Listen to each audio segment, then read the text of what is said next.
What's going on, guys? What's going on, guys? Just want to get a quick Astro talk. See what how y'all feeling under these full moon vibes. Richie Knott, Wildflower Waist Beads in the building. Chanel, Patreon gang in the building. All right, we got Spiritual Family in the building. Disha Baby 8. Okay, all right. Venus, these nuts. I hope that's how it's pronounced. I hope that's how that IG name is pronounced. Venus, these nuts. Tia, ASBW in the building. Louis Charles. All right, Ty doing her. Ty's not doing nothing. Not doing over there. Not doing the past. She's doing her. She's not doing nobody but her. All right.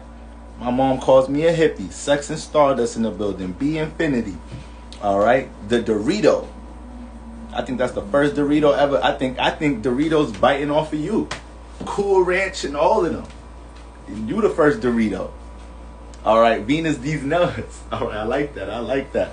Self Love Tay. C Rose XO.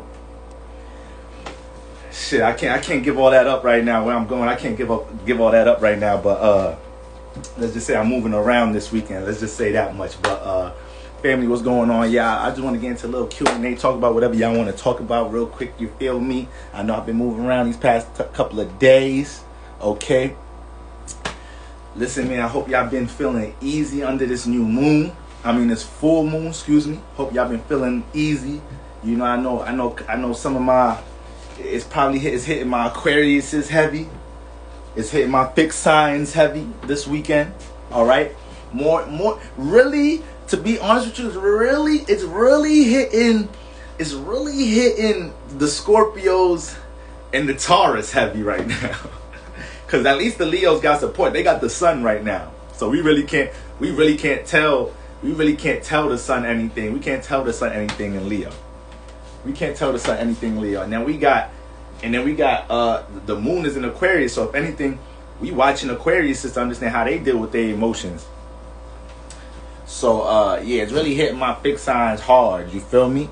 It's really hitting my Shade Divine, 610 Aquarius, big homie in the building.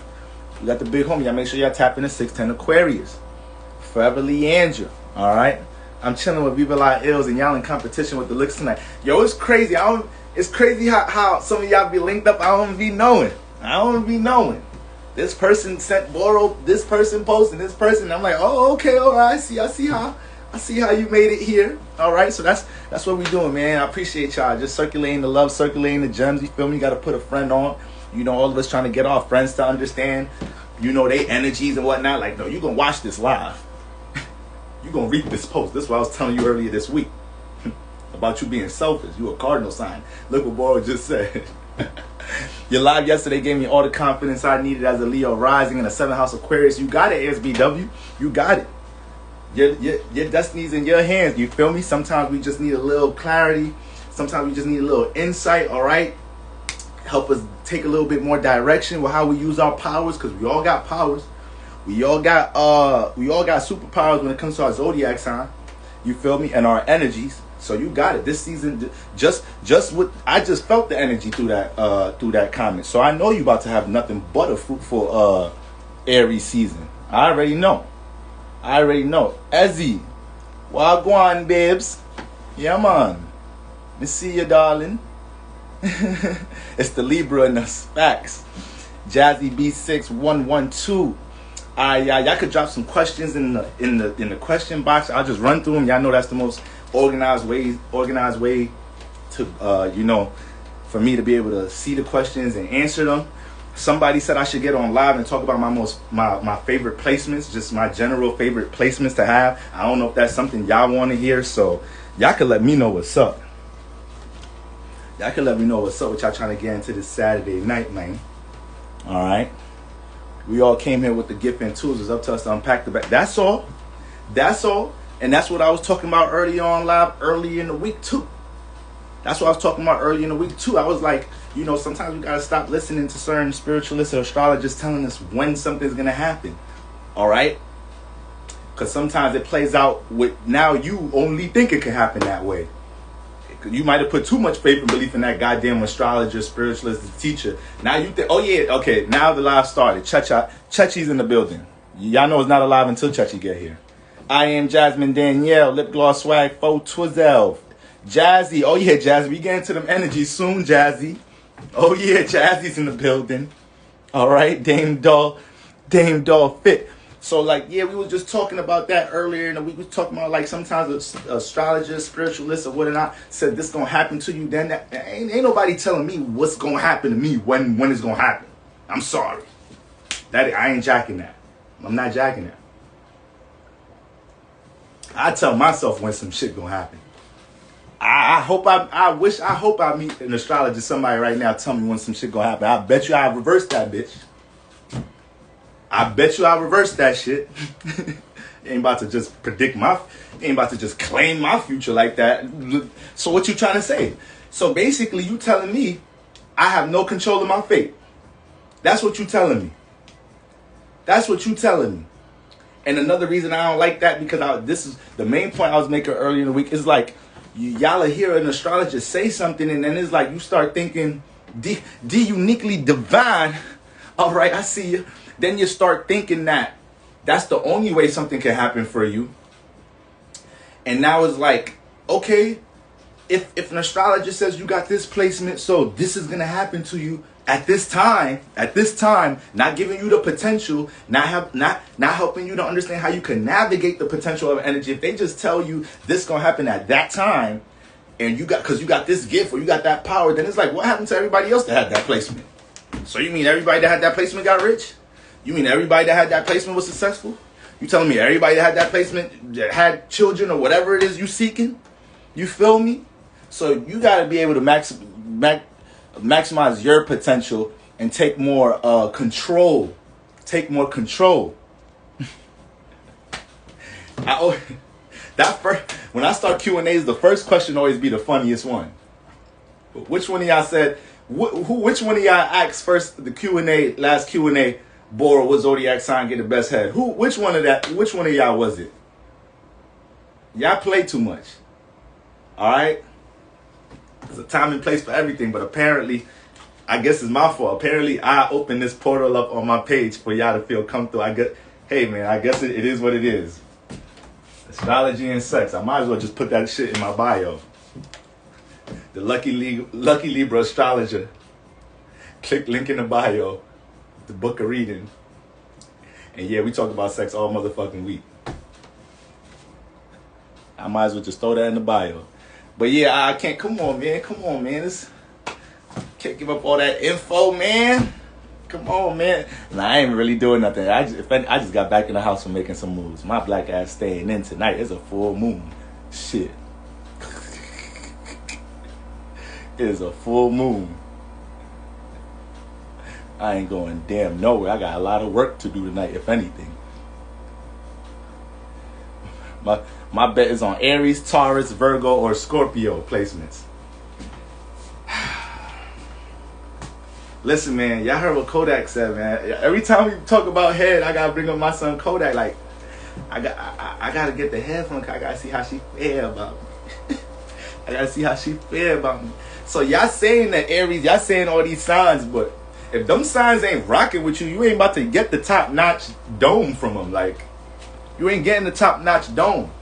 Now, there's certain signs that is like, they in competition with themselves. If y'all go back to the lives last week when we was talking about the two, they broken up into two parts. We talking about zodiac signs and their psyche with sex.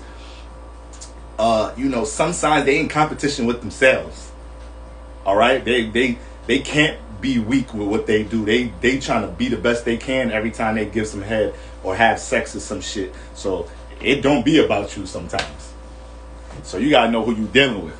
But for the most part, from a male perspective, that's gonna be quite consistent with a woman.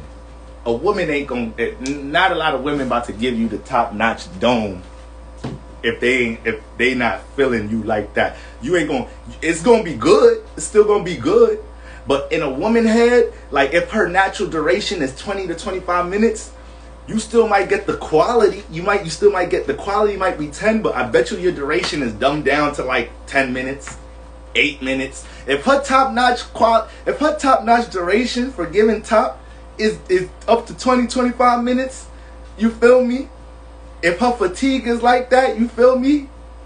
If she got that endurance, if you gonna get that if her heart is in the right place. But if not, that duration going down. That duration going down.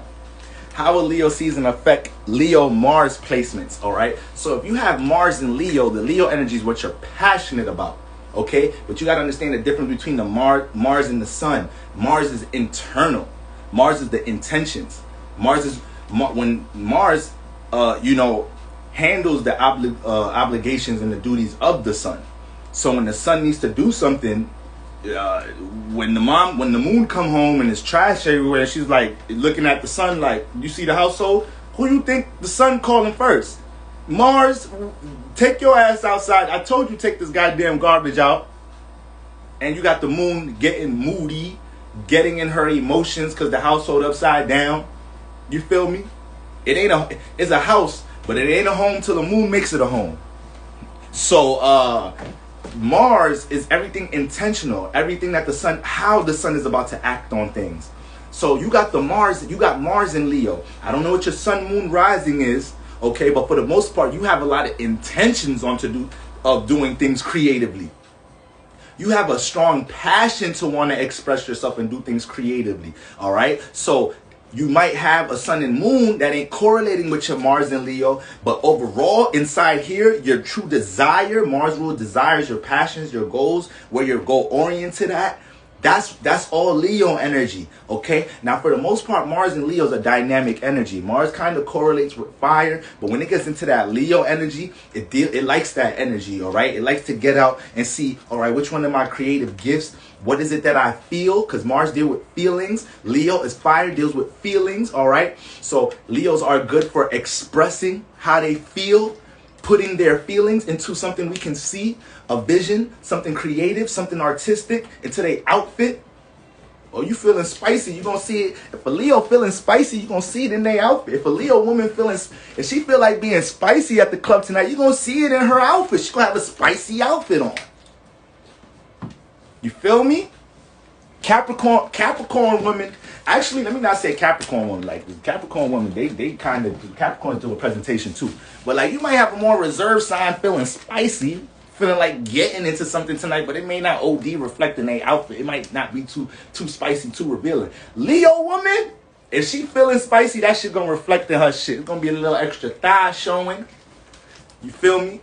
A couple of more inches on her heels and shit. So Mars, I'm taking forever to answer this question. So when you got Mars and Leo, that's what you're naturally passionate about, your creative expression. But for the most part, with Mars and Leo, you're going to have a dynamic way of dealing with your creativity. You could be stubborn. You could be impulsive. You could go right into it. You could be aggressive when it comes to how you're expressing yourself, period. Fire is dealing with expression, not just creative expression, but self-expression. All fire signs, Aries, Leos, and Sagittarius. So when you got Mars in here, this person is going to have a lot of feeling and intention and also feels vulnerable. We know Mars don't like feeling underestimated, don't like being weak, perceived as weak. So when you got Mars in Leo, you can feel vulnerable when you feel like people ain't respecting your form of expression. So now that you got the Sun transiting over your Leo constellation, at some point this Leo season, depending on where your Mars at, is going to make contact with your Mars. And when the Sun, whatever the Sun makes contact with, when we're looking at transits, we were just talking about transits on my Patreon, week before last. Whenever we're looking at the Sun transiting Mars, any planet in your chart, what is the Sun going to do? When it's passing that house, it's going to shine a light. There's going to be things in the house you're going to be able to see that you wasn't able to see before. Things that you're going to be aware in this house that you wasn't aware of before. Things that you're going to be influenced to take action on and express. So right now during Leo season, the house you have Leo, your Leo constellation in, that house is currently lit up. And the fact that you got Mars in Leo is going to be a lot of intentions of things that you had to do.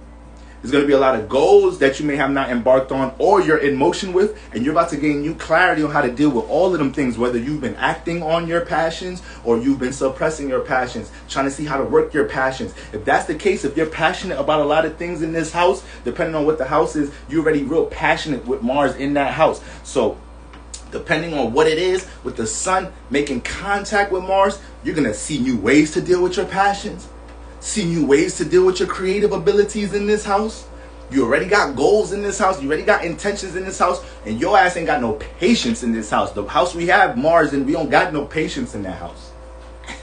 So that's why it's very effective having Mars in certain places where you could just let it go. AKA in the first house. The first house is a great place to kind of be impulsive. That's where Mars is home, aka your personality, your personal issues, your personal goals and aspirations. That shit should never be on the back burner for nobody. All right, so Mars in the first house, understand that shit. Aries risings, Aries sun moon risings, to understand that shit. All right, Mars in Scorpio or the 8th house, another great place for you not to be able to compromise things and do things aggressively and do it when you want to. All right, because Mars behind the scenes, and Mars is dealing with transforming the emotions. So you shouldn't wait on nobody to understand how to transform your emotions, how to put your motives and goals in the right places, all right? How to strategize things behind the scenes. You should always be working on that on your own time. You shouldn't have to wait for a situation in life to manifest a circumstance for you to have to deal with that, for you to have to go back to the drawing boards, go back to a state of isolation to see how you feel about things. Mars is always gauging its feelings and emotions in Scorpio in the 8th house. And then Mars in Capricorn, very powerful placement. Mars in Capricorn and Mars in the 10th house. So when it comes to creating stability, building, Mars, that Saturn, Capricorn, that's that I use. All right, so Mars here gets to look at social status, career, building stability, making money, and it go head first into that shit. It's impulsive and aggressive in that shit. And you could and being impulsive, obviously,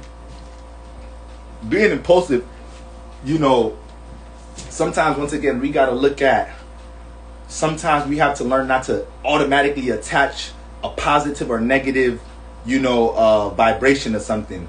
You can be impulsive in the right energies at times, because there's some signs out here, or just some individuals, we don't have to correlate it to signs. There's some individuals that can be, too scary, too hesitant. They wait too much. So you might have to see an Aries or a Capricorn do something impulsively for you to look at it like, damn, I should just jump into shit sometimes.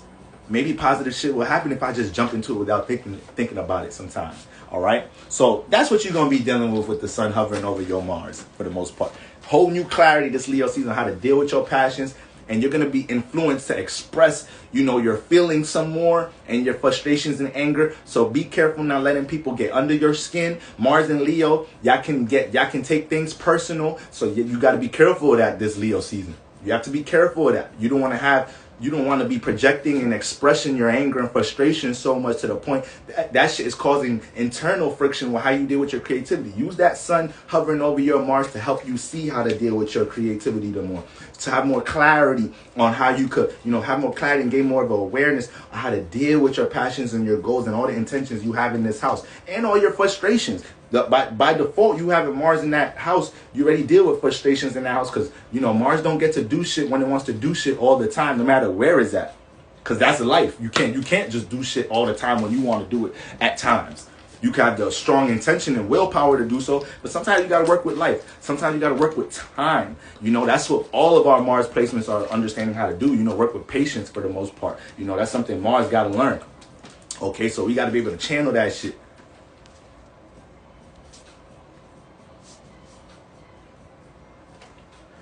Thoughts on North Node in Cancer in the 10th house, Gemini. All right, Cap Moon. So let's focus on one thing at a time. North Node in Cancer, all right, in the 10th house. Now, wherever the North Node is at, this is an area of life and a sign that may feel very unfamiliar, nervous. It has a lot to do with your spiritual path because you're gaining a lot of awareness on how to deal with this energy. Now, when it comes to our North Nodes, guys, understand this is not nothing you got to go outside and act on. Your North Node is pushing you into these circumstances from day one, all right? You incarnate getting pushed into these situations from day one. Some of the most scariest moments in your life are North Node moments. All right, we are here to learn about that sign and house that the North Node is in. So when you got the North Node in the 10th house, we got to look at that opposite. We don't really want to study the North Node without taking into consideration the South Node, which is going to be directly opposite. So if you got the North Node 5 degrees Cancer, your South Node is automatically 5 degrees Capricorn. Okay, so when you look at the South Node, this is what you're comfortable with.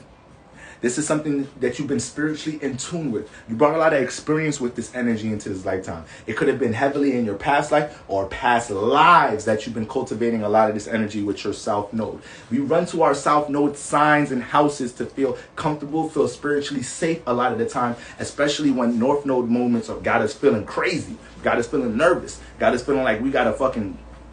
North Node moments is going to bring a lot of leap of faith energy, a lot of situations where, you feel like you got to jump right now. That's the only way you're going to learn. There's no safe way to deal with North Node lessons. There's no safe way to deal with any lessons in life, for real. You just got to embrace all that shit. So when we're looking at the North Node in the 10th house, what's the 10th house? Your social status, career, stability. But the South Node is in your 4th house. So what you brought here is a private nature. You may not have no water placements, nothing in the 4th house, but your South Node, no earth placements, but you got the South Node in the 4th house. You are private, spiritually, you're private. You can correlate to a lot of isolation at times. You can take a lot of responsibilities in the home at times that's not yours. You can feel extremely for things going on in the home environment a lot of the time. All right, family matters could be high priority, and you just dealing with your private sacred space. That could be something that you have to feel like you have to jump into a lot of the time with the South Node in the 4th house. And that's another thing. The nodes deal with the moon. So you can correlate the North or the South Node. You can correlate it to like the South and North pole of axis of the moon. Okay? But they're really points. They're not like stars. They're points. It's somewhere you're heading, and the South Node is where you're coming from. So if you got the South Node in once again that 4th house, you need to use your South Node to help you with the North Node in the 10th house. So that's the thing with the South Node. The moon is home in the 4th house. So when we look at the node in the 4th house, it's like you're getting very young. You're dealing with real intense uncomfortability in this lifetime, because the moon energy already correlates with the 4th house, correlates with privacy, home matters, all right, domestic issues, privacy, solitude, your emotional well-being, how you cultivate the emotions, what you bring into your private space, people, places, and things. So when you got the North Node in the 10th house, you're dealing with situations in this lifetime that you got to learn to take your private individual ways of moving, all right? And you got to get uncomfortable to build stability. You got to get uncomfortable to deal with certain responsibilities in the external realm. The 10th house is how we deal with our social status, how we build in career, how other people perceive us, how we find some foundation in this lifetime, our natural reputation, and how we could use our natural reputation in order to rise to certain forms of popularity, social status, money, career, rise to a status of a relationship, period. All right. So when you got the North Node in the 10th house, that's what you're dealing with in this lifetime. You're dealing with a lot of situations, learning how to take something private and build upon it in that 10th house. You're learning, I like to say, that South Node in the 10th house has to learn how to be the authority when it comes to career. You got to learn to own your own shit. Okay, you're going to feel uncomfortable working for others with the North Node in the 10th house. You're going to feel uncomfortable, taking orders from people in career in this lifetime. You're going to feel uncomfortable not having a high position in career in this lifetime. You got to be the CEO. All right? But, a lot of times you got to take situations from the home to balance it out in the 4th house. You got to make sure you're taking everything you learn in the home and applying it to career, how you connect with others. You may have certain family members that taught you a whole lot about human interaction or dealing with the emotions of others. So when you go into career, you almost know how to navigate that based off what you experienced in the home. Then it's in Cancer, so you a Libra rising. You a goddamn Libra rising. All right. So Libra risings with Cancer in the 10th house have to learn to put their heart in something to build career. So Cancer rule the heart and its privacy. So Libra risings, when it comes to y'all nodes, y'all be dealing with like a lot of crazy opposite energies, because y'all already got opposite signs in the houses. But now when it comes into the nodes, you're going to have your node in a sign that's opposite in the house that it's in. So you got to learn to you know, the North Node in Cancer gets pushed into learning how to connect. Okay? So you got to learn how to connect in the right places to build career with the North Node in Cancer in the 10th house. You already brought the South Node in Capricorn that knows how to organize and structure, but you got to take that shit and do it in the 10th house for real, for real. The fact that you got the South Node in Capricorn shows in your previous lifetimes you was dealing with some forms of structure and organizing, getting around and building things, all right? Dealing with you had a realistic approach to how you dealt with life. So you got to take some of that energy and do that in the 10th house for real this lifetime, all right? You got to take your ability to organize structure. When you have ideas, dealing with networking, especially the ones that make you feel vulnerable. You got ideas dealing with building structure and networking, establishing that business or whatnot, and they make you feel vulnerable. It making you feel like you got to get uncomfortable to do it. It making you feel like you got to get detached from your private space and be more out in the world. You know you're dealing with your North Node energy. Embrace all that shit. And you say you're a Capricorn moon?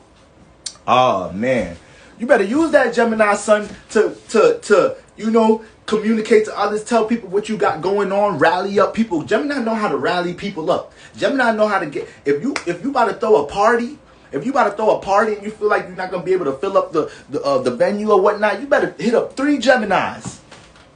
Hit up 3 Geminis that you know. Tell them to work that invitation list. Your venue is gonna be people that can't even get in the venue. It's going to be, you just went from being scared that you wasn't going to sell out the venue. You're going to be scared that you wasn't going to have everybody up in there. You hit up 2 to 3 Geminis, your venue going to be filled up. Crazy thing is Gemini not going to know how to sell the party too. You ain't even going to, you probably not even telling the Gemini what exactly you got going on, what pop-up shops is going to be there, what food and everything. It don't matter. Gemini is power of the tongue. All right? So you better use that Gemini sun to work your relationships, work your ability to communicate and network with others. And then you a Cap moon, so you got the moon in the energy of your South Node. Yeah, so you probably be a little too stable at times. You probably, I ain't even got to tell you got to be the authority of your shit. You building some shit right now. But you got to get uncomfortable. You got to continue to get uncomfortable doing that shit with the North Node in the 10th house in Cancer though.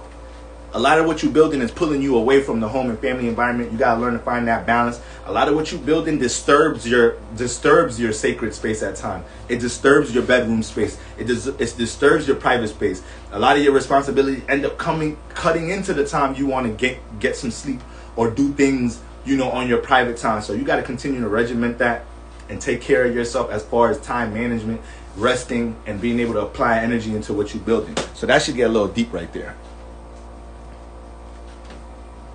Disha baby 8. I want to know what it means having a Gemini stellium in the 10th house. I have my Sun, Mercury, Mars, and Venus there.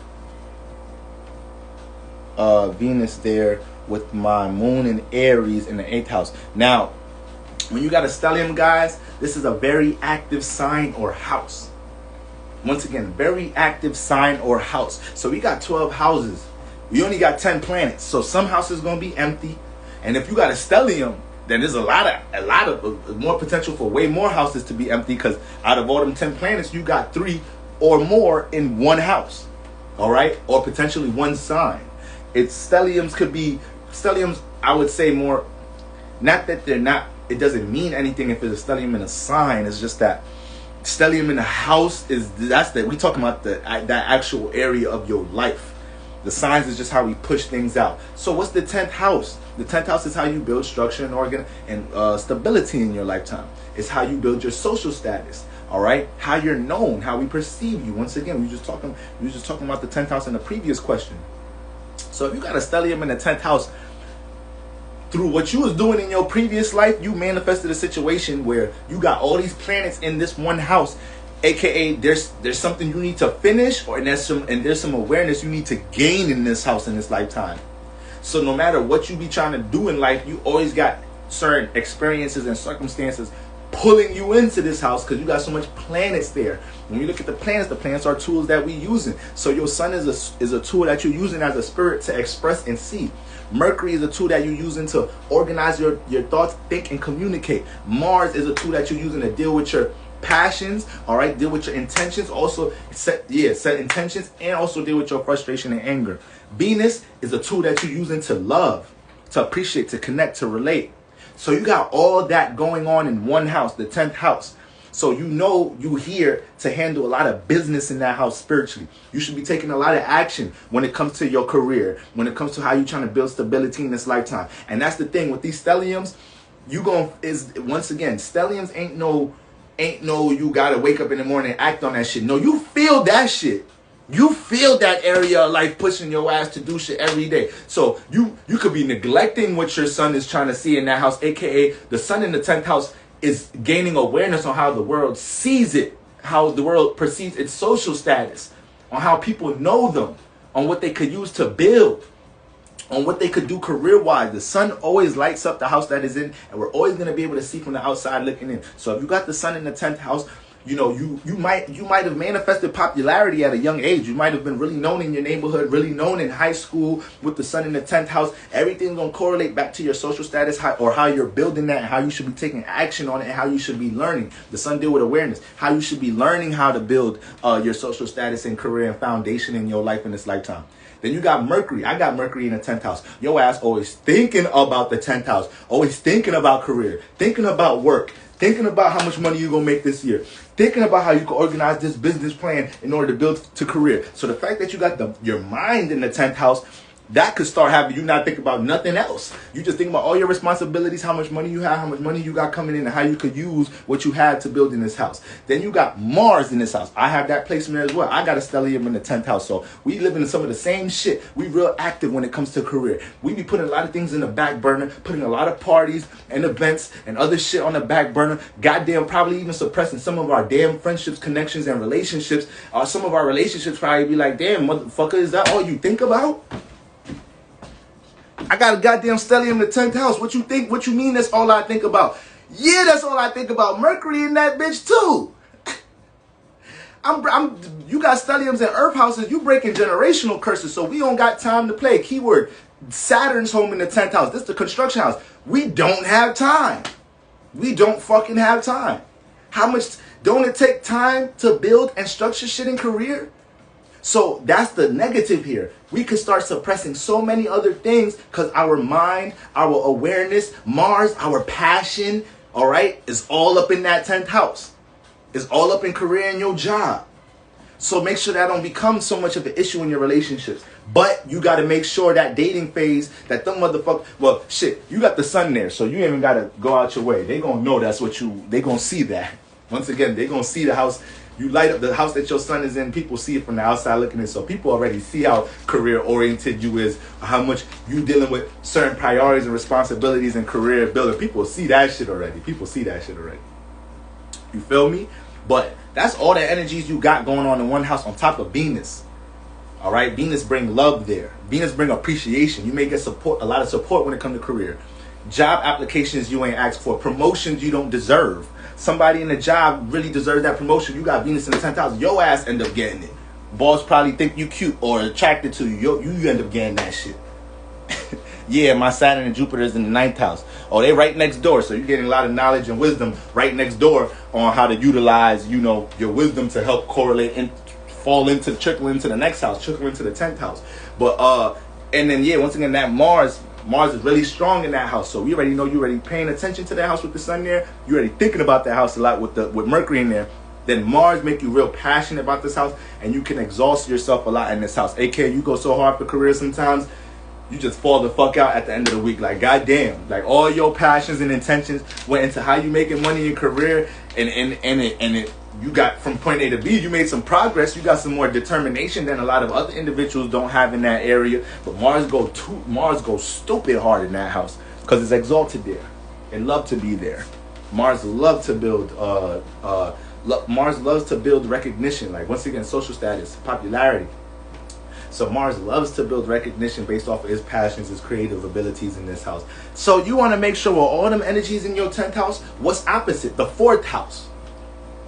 So if you got all these energies opposite your 4th house, you may not give a lot of that awareness, thoughts, passion, intentions, and love and support to your 4th house, to your family matters and domestic issues, or to how you deal with your emotions. By default, having all them planets in your 10th house, You might have clashed in the home a lot with the things you wanted to do career-wise. What you wanted your major to be in school. What career you wanted to pick. What job you're going out to work. Your job hours. You know, it starts to affect all the people, places, and things that you're trying to bring close to home. And you may not even be, once again, paying attention to your own emotional well-being. So you so indulged. And you got Chiron in the 4th house. Oh, yeah.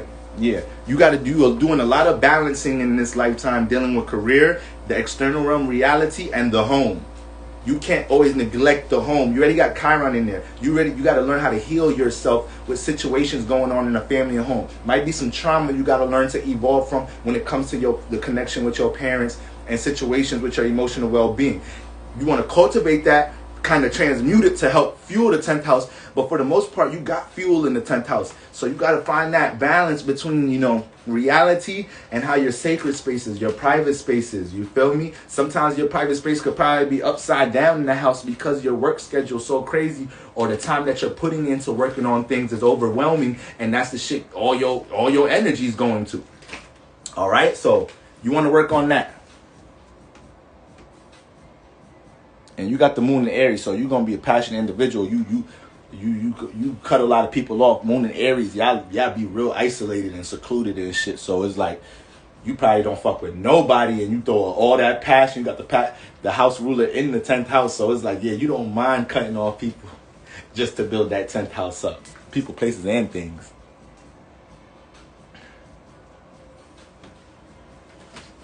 All right, it just said I couldn't share that question. What's up with that? Okay. All right, the big homie got a question. 610 Aquarius. Y'all make sure y'all check in with the king. You feel me? Thoughts on midheaven Leo in the 10th house. Aquarius, sun, moon, and rising. Yo, bro, you Aquarius, sun, moon, and rising? Oh, rising in Scorpio. I'm bugging. Yeah, you can't be a Aquarius rising with Leo in the 10th house. But when you got Leo in that 10th house, what is Leo? Leo is dealing with being seen, attention.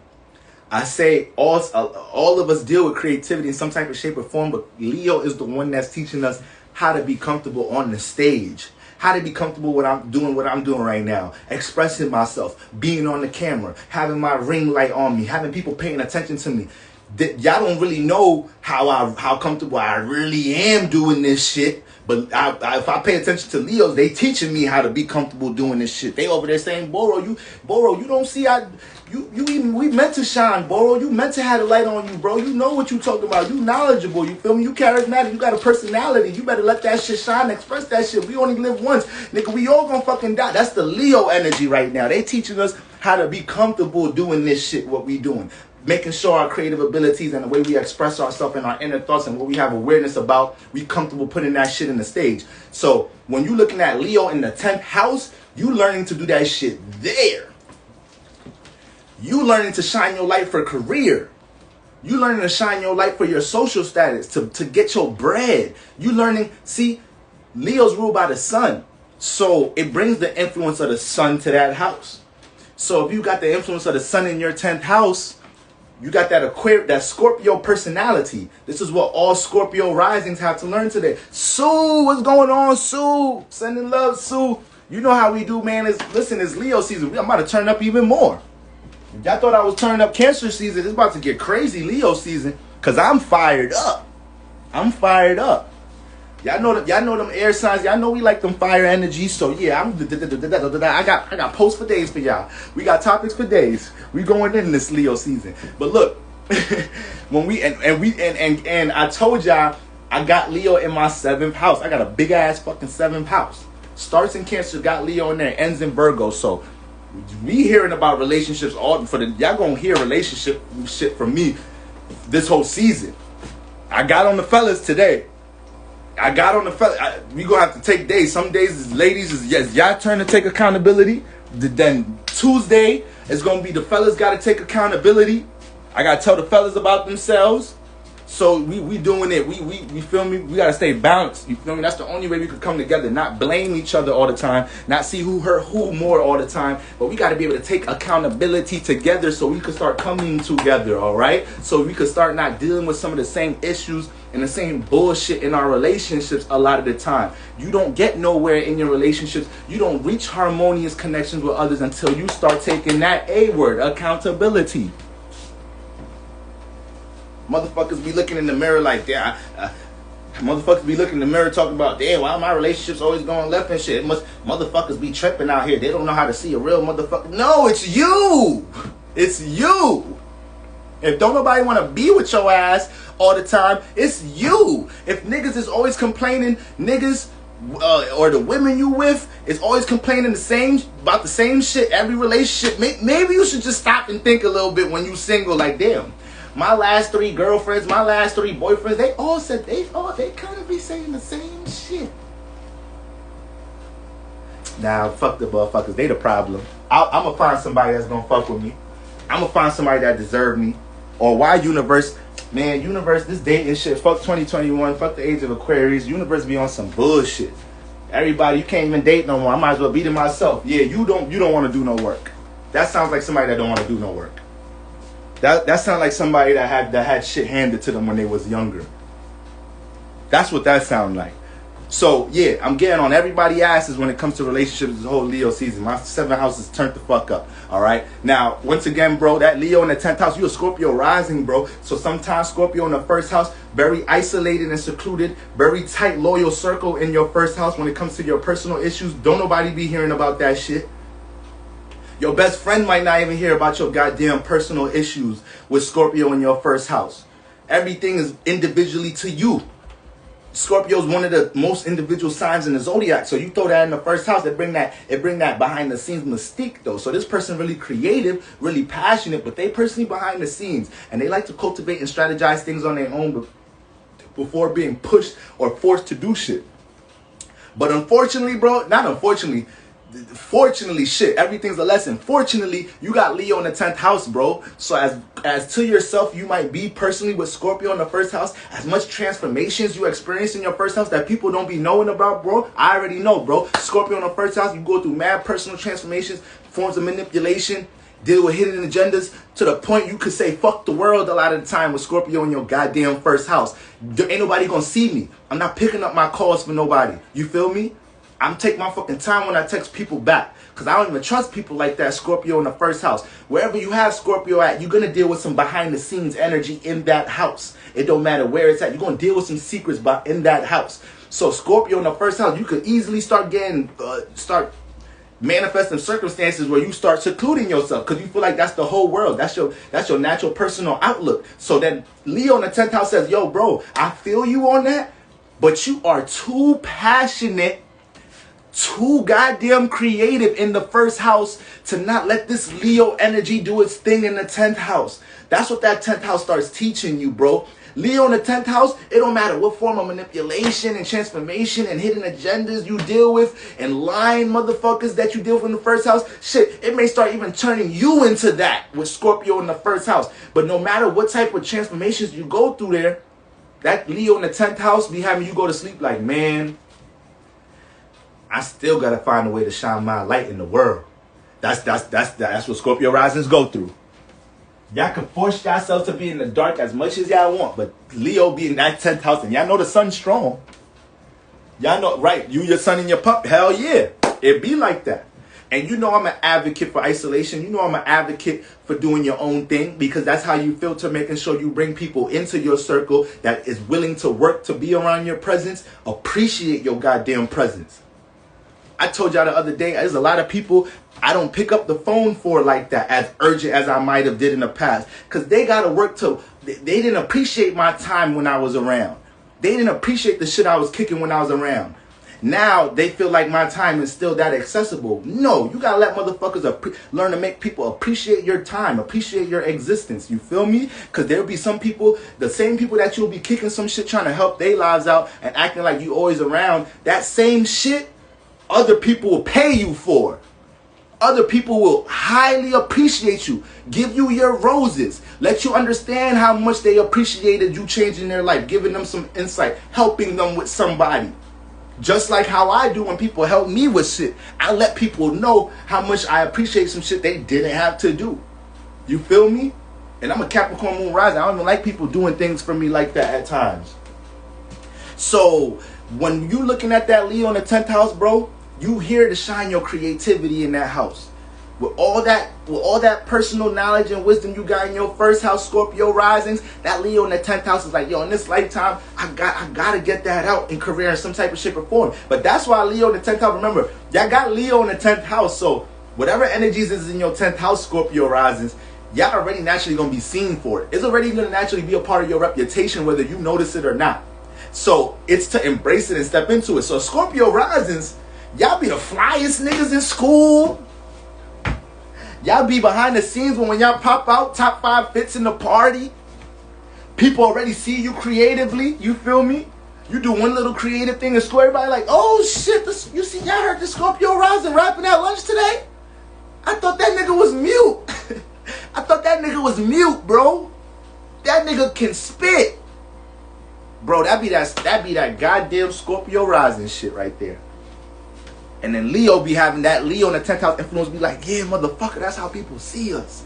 People see us creative. We don't got to stay in this personal little secluded bubble, all right? Now, we could continue to protect our space personally. We could continue to be an example of how to set boundaries personally. But, shit, we can't be having people think we mute. You rap too good for people to think you mute. You got to learn how to flip that shit. Call yourself the mute rapper or some shit. I don't know. You gotta make that personal creativity work for you with Leo in the 10th house. But that's y'all pop out. That's why I say Scorpio rising is really good dressers. They know how to dress. They know how to and like y'all manifest a lot of situations where y'all walk into certain environments, circumstances, not looking for the attention, but y'all get this shit. And then y'all probably be asking yourself, what the fuck does that mean? What does that mean? Like, how the fuck am I prom king? I didn't do nothing. These other niggas was marketing themselves, having people vote for them all month and shit. I ain't do shit. And I'm prom king? Fuck it, pass the crown. Fuck it, I'm gonna enjoy this shit a little bit tonight. I could deal with some attention a little bit. I'm drunk. You get a little tipsy on your prom night. I'm a little drunk. I enjoy this shit for tonight. Shit, I'm trying to lose my virginity tonight. Shit. Might as well embrace everything out this motherfucker.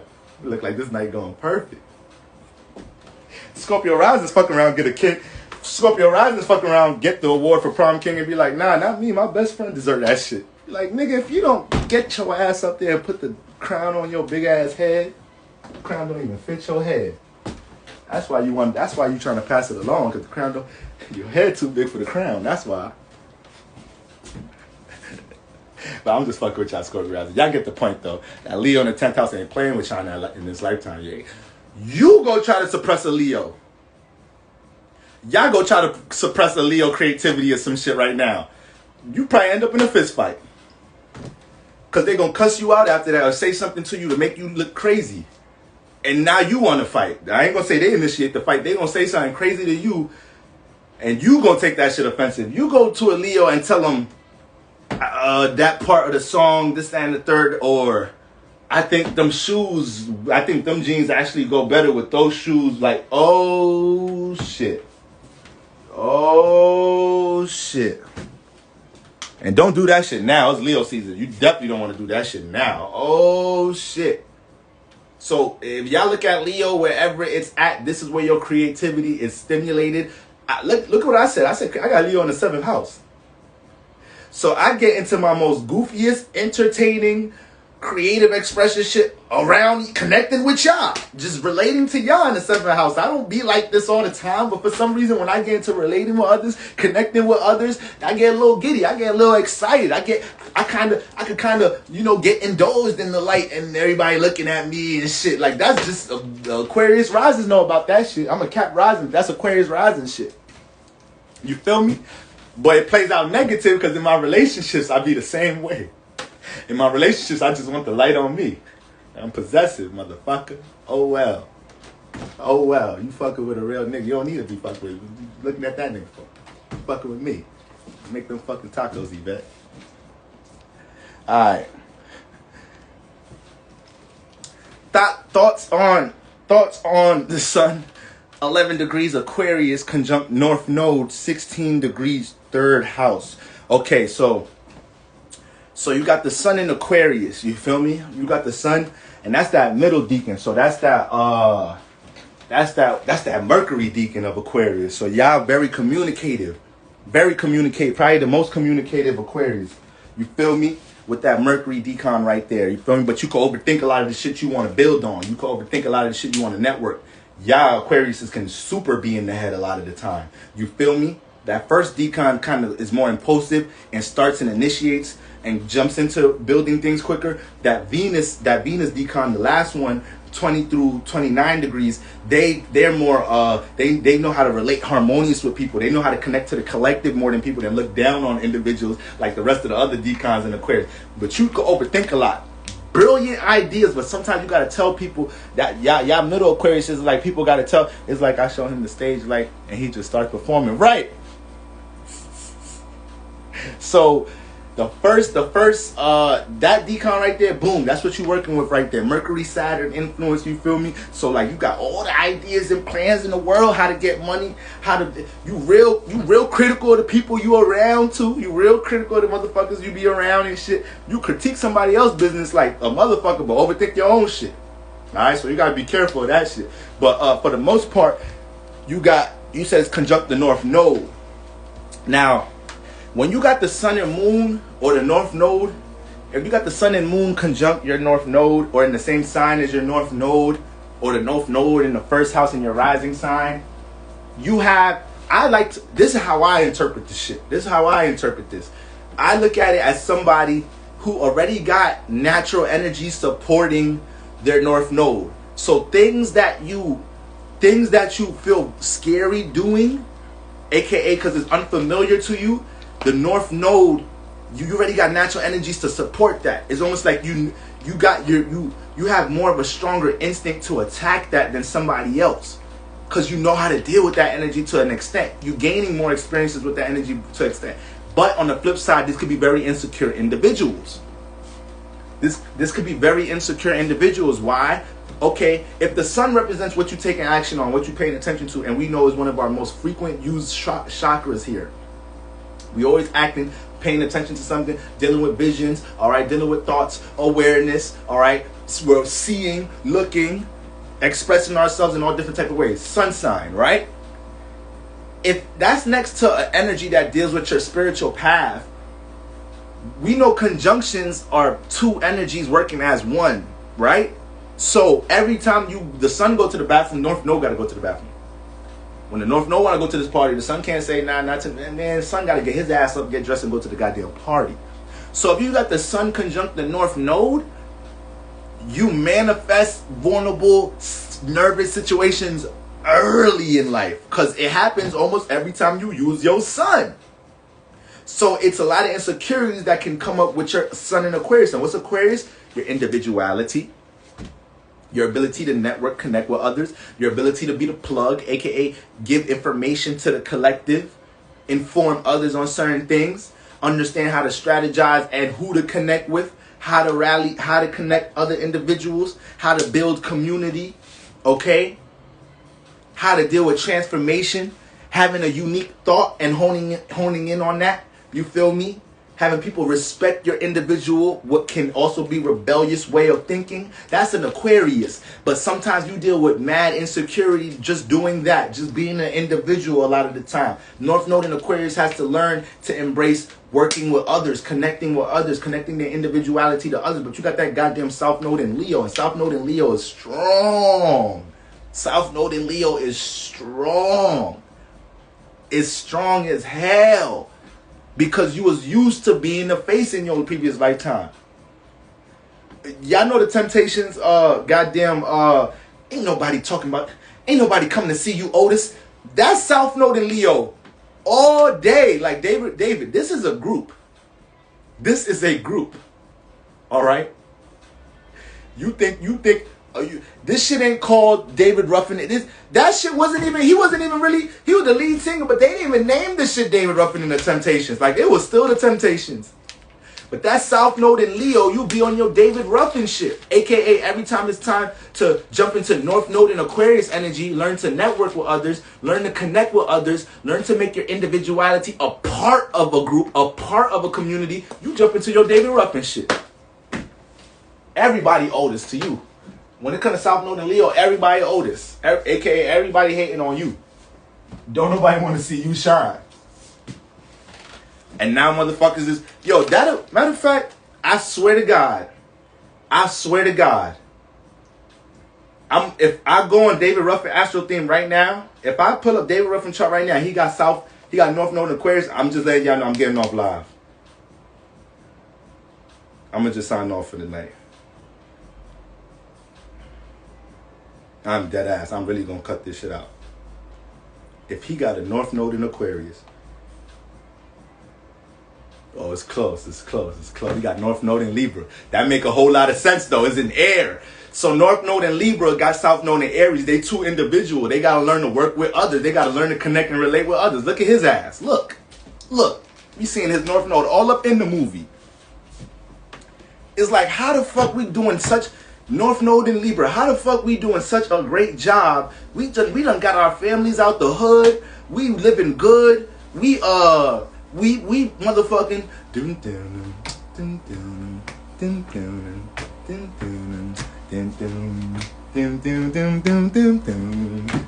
I got sunshine. Like we on TV in the white and black dancing. We in tuxes. We getting money. But your South Node and Aries head ass, your individuality clashing too damn much. You too comfortable in your previous lifetime doing things on your own, doing things your own way. You better jump into that. That's what David Ruffin was having a hard time with. You can see his North Node in the goddamn movie. He having a hard time dealing with partnerships. He feeling vulnerable. It's almost unfamiliar for him feeling like dealing with others. You could even see in the beginning of the goddamn movie when he was telling them like, yo guys, I don't know if you remember, there's a part in the movie, and I told you, this is my film. I fucks with the Temptation movie. There's a part in the damn movie where David Ruffin, they on tour, whatever, and they outside, he just crying or some shit. He looking hella sentimental and shit. And I forgot who come up to him. I think it's Blue.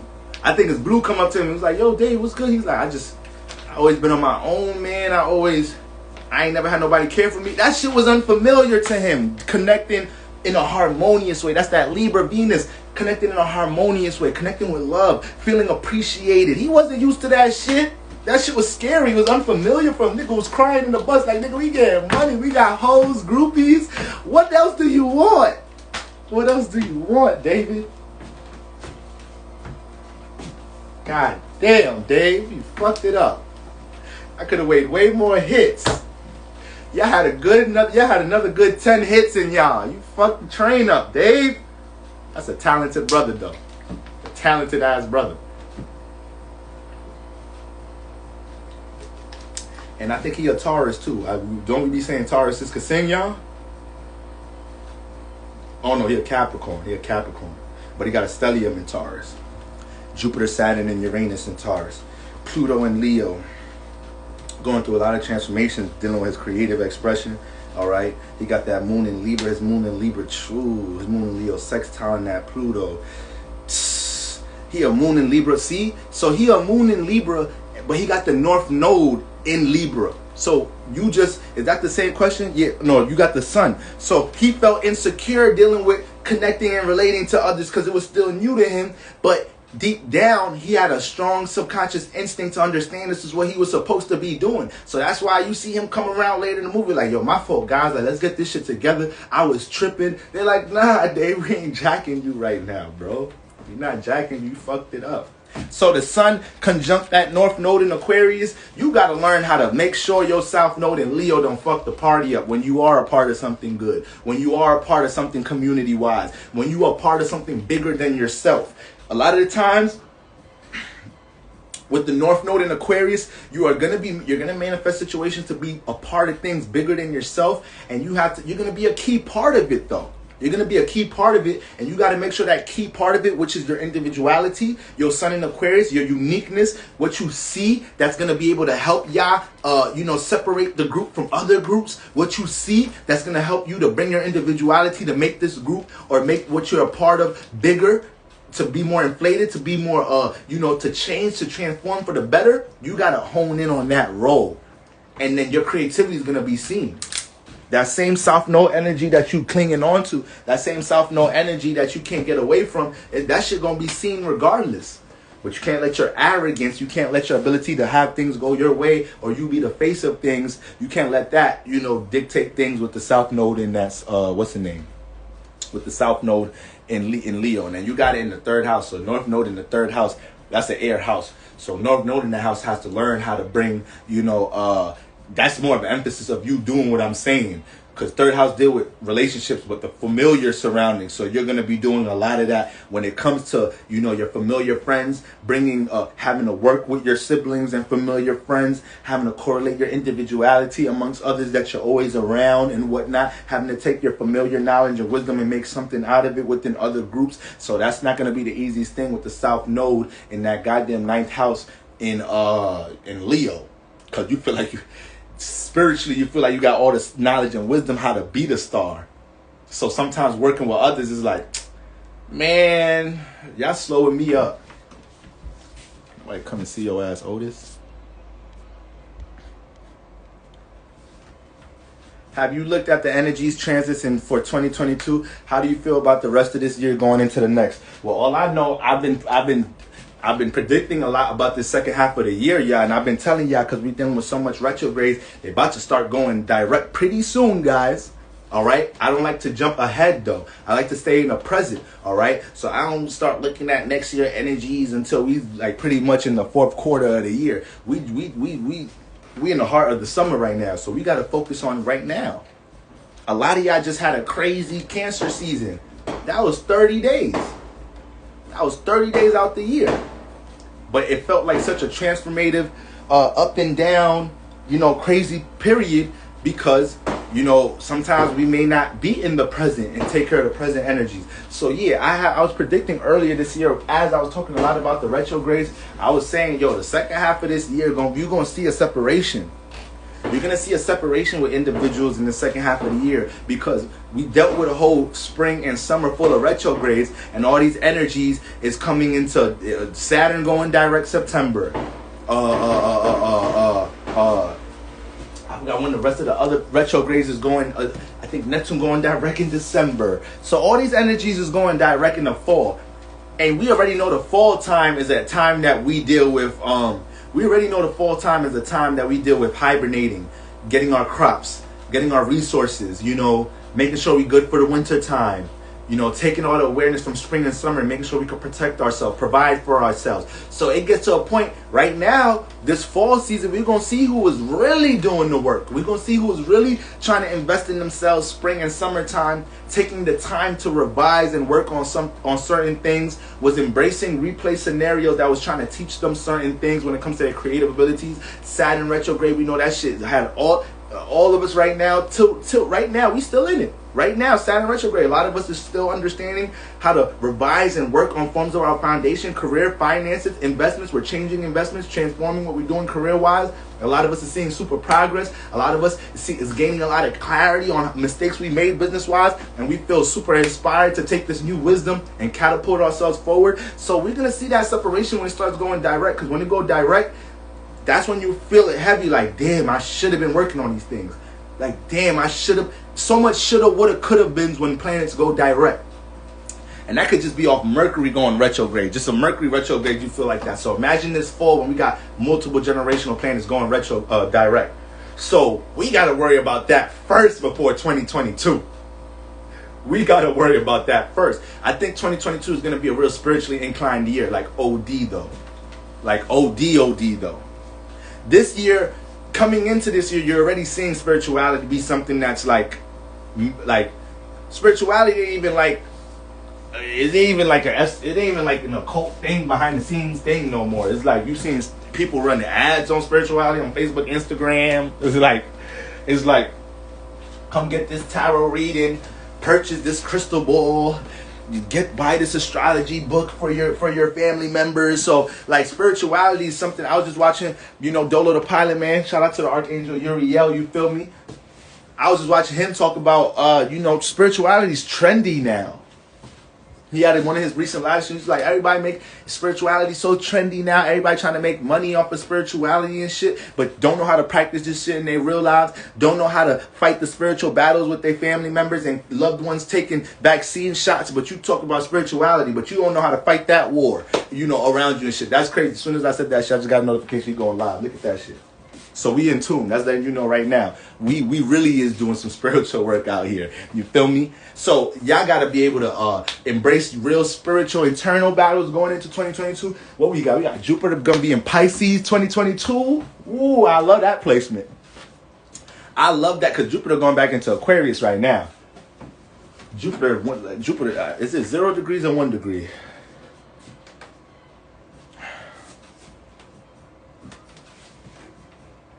So yeah, Jupiter 0 degrees. It's 0 degrees. You feel me? So, but it's gonna be direct in Pisces next year. So Jupiter in Pisces, clairvoyance is high. Your imagination and dreams are in your goddamn face. We've been dealing with the retrograde energy for the past year, the past 2 months, past month and a half. You shouldn't have been really, feeling like you can't connect to your dreams right now. Like that it's you. It's you. You've got the visions, the influences, the feelings and emotions. You actually waking up in the morning. Shit, I'm dreaming. I'm dreaming this fucking year, and I don't dream. If you really know me, everybody that know me personally, it's just something I always used to complain about. And ever since I started smoking, I've been having several dreams, the craziest dreams. And it's crazy because my intuition about things is so aligned with my dreams. I know exactly what they mean when I wake up. And there's somebody that hasn't even dreamed like that. I don't need no dream recalling right now. Okay, we already dealing with high energies of clairvoyance. So that's one thing I like for sure next year, that Jupiter in goddamn Pisces. And I have to look at more placements, you feel me? So I think it's going to be a real spiritually inclined year. I think a lot of people are going to be evolving spiritually. I think a lot of people are going to be detaching from things that they feel like they can't not live without in reality right now. People are going to get spiritually tired next year and be like, nah, fuck this. I fuck reality. I could jump into my real spiritual energy. I could detach from the vessel and the flesh and temptations and all that. You feel me? A lot of us working on that right now with all these retrogrades. Having so many retrogrades forces you to deal with development because there's so much homework, so much spiritual homework we doing right now. A lot of us in our relationships. A lot of us with our family matters. A lot of us dealing with business. A lot of us, with how we even look at our spiritual path, we had to change the ways we even deal with, our spiritual development and whatnot. So in many different ways, we're doing spiritual homework throughout the spring and summer. So this is why, I try to tell people, don't get too lost. Don't get too lost in these lights. Don't get too lost in in these new shifts, especially Leo season, Cancer, Leo season, very dynamic times. Just look at the energy of a Cancer, Leo individual. Very dynamic energy. They could transform others. They're highly influential. They leave an impact on us. If you date a Cancer, you ain't gonna fucking forget them. If you date a Leo, you ain't gonna fucking forget them. They leave an imprint on your ass. You feel me? So that's what I think about 2022. But really for the rest of the year, y'all, I think we just need to embrace these retrogrades right now, so we don't feel back against the wall for the second half of this year. We don't feel like, damn, what the fuck was I doing? Spring, summertime, what was I doing? Like, what was I really putting time into?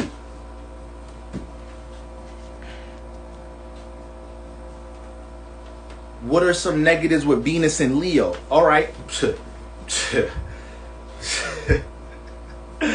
See, I got a lot of Aquarius. I got Aquarius in my first house, Saturn, Aquarius. I got a lot of Saturn, Capricorn energy, so I could really go on and on about this because we really enemies.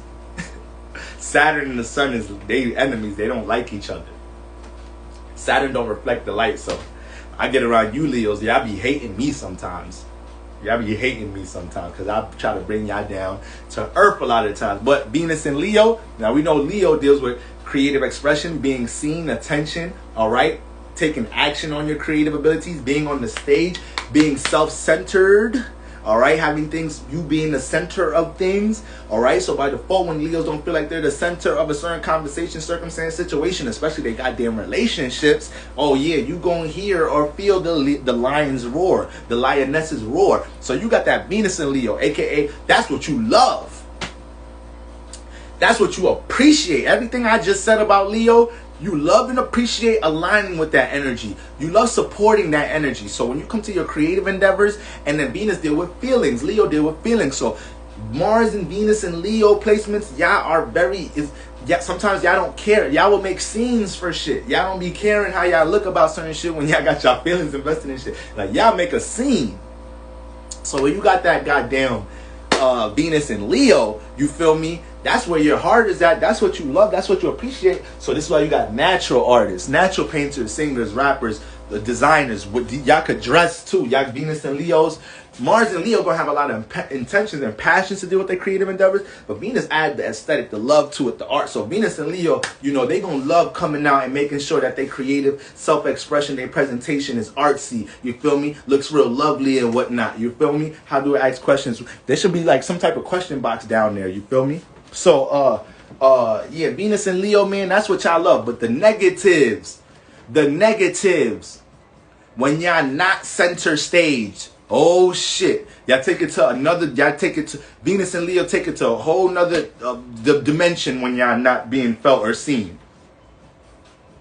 And then Venus could get attached wherever she's at. So Venus and Leo people could get addictive. The attention, I don't want to, what's the nice way to say this? Y'all could just be OD attention seeking. Y'all could just be OD attention seeking with Venus and Leo. Like y'all could get bratty and it's like, yo, it's not about you.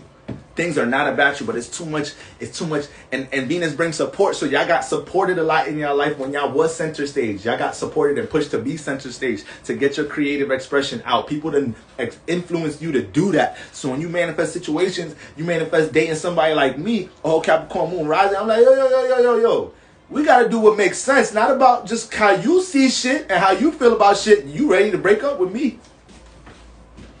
You ready to tell your friends you dealing with a motherfucker that's suppressing everything that you love to do. Don't let you express yourself. Don't let you express yourself. Don't let you wear what you want to wear to the club. Don't let you go out with your friends, this and that. You ready to tell other individuals that Venus and Leo. So Venus and Leo could get highly attention seeking. Like very, very bad, like very negative. You ask me what the negatives is, it could get very negative, very bratty here. Could be a very spoiled princess, very spoiled prince type of energy. And people had to walk on eggshells just to tell you about yourself because they scared that Venus energy is gonna just get dramatic in Leo. It's just gonna lose its shits. I can't help but think about how goddamn creative y'all, how artistic y'all is, though. I can't help but think. I know you said negatives, but damn, I know Venus and Leos. I know some paint. I know an actual chick on social media right now. She doing her thing painting. I don't know what's the exact word for it, but when you draw online and shit, she's a beast with that shit. She got Venus and Leo and shit. So Venus and Leo, y'all got to make sure that Venus ties into your love language too.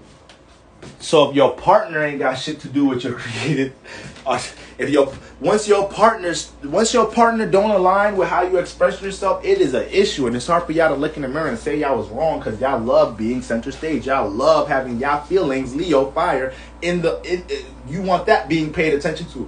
Fuck what makes sense. Fuck all that Saturn shit bringing me down to reality. Love this. Get to love how I like to express myself. Or I can't date you. I can't be in a relationship with you. So Leo placements is hard for y'all to take accountability sometimes. And we just talking about accountability in relationships. It's kind of hard for y'all to take accountability sometimes. I'm going to be honest with y'all. Certain signs struggle with accountability. Or let me say accountability in relation. Accountability is accountability. Yeah, certain signs struggle with that shit. Fuck am I talking about? Fire signs can struggle with that shit. Fire signs can struggle with that shit. Cancers can struggle with taking accountability.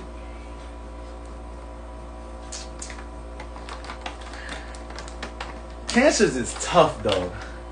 Cancers is tough with the accountability word. Oh man, y'all so damn shifty sometimes. Y'all not the same. Yeah, Cancers, you can have some real leader like Cancers, man. Some real leader like Cancers. Probably early in life, they take a lot of things personal. You know, Cancers and Leo, that sun moon energies could just be used to taking a lot of things personal. But then there's some Cancers that put their heart, that they'll wear their heart in taking accountability and being a better person. So that's why that one's a little tough. A little tough. You got the mature ass Cancers out there. You know, who else struggle with taking accountability? Geminis could be terrible sometimes. Taking accountability can be god darn awful. Because they always going to see another perspective, another idea how they was right about something. You just got to keep debating. You just got to keep shooting out your ideals about things.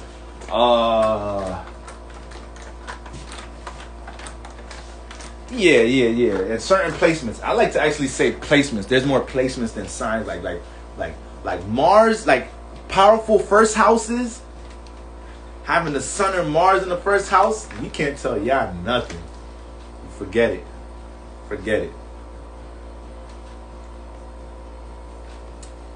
Venus in the first house, yeah, we can't. It's hard to tell y'all shit. Capricorns, oh man. And so we could probably get into that another day. Probably make a whole video about that, like actually rank that shit. Why is this Leo season making me feel tired? And Leo season just 2 days in. 2 days in. That might be correlating that to full moon energy. You got to be careful not to mix the two up. We just got into Leo season and we still on the cusp. So Leo's 2 degrees. We still on the Cancer Leo cusp. We're not going to be fully into Leo until tomorrow. So you may be just real taxed by a full moon week. That's why I try to tell y'all not to do too much. This week, this week has been ham. All right, this week has just been intense. It's a full moon week, so when you catch yourself, if you came into the week, this week grinding, continue to do your thing, what you're doing, real focus on the shit that you're doing. This is the week you had to kind of tone it down a little bit to kind of regiment your well-being, because in doing too much on a full moon can really tax you. Like these past 48 hours, I've been doing a lot of things for family, but I know I'm really busy right now because I got a lot of plans for my 7th house. I know I'm real active. My niece is a whole Leo rising, you feel me? So her son falls into my 7th house. I told y'all this is her time right now. If uncle got it, if she need her uncle to do some shit, like I'm always there for family, but for the most part, like I got to put everything down. So y'all see me doing lives in the car. Y'all see me pick up family. Y'all see me pick up calls and shit, doing lives and shit. If I was on some bullshit, I wouldn't have been in live and wouldn't have been doing nothing on anything the past couple of days. So I feel drained as a motherfucker. You feel me? I feel drained as hell. I'm the one telling y'all not to do too much on the goddamn full moon. I'm over here, I'm just eating funnel cake, riding goddamn rides and shit, roller coasters and shit.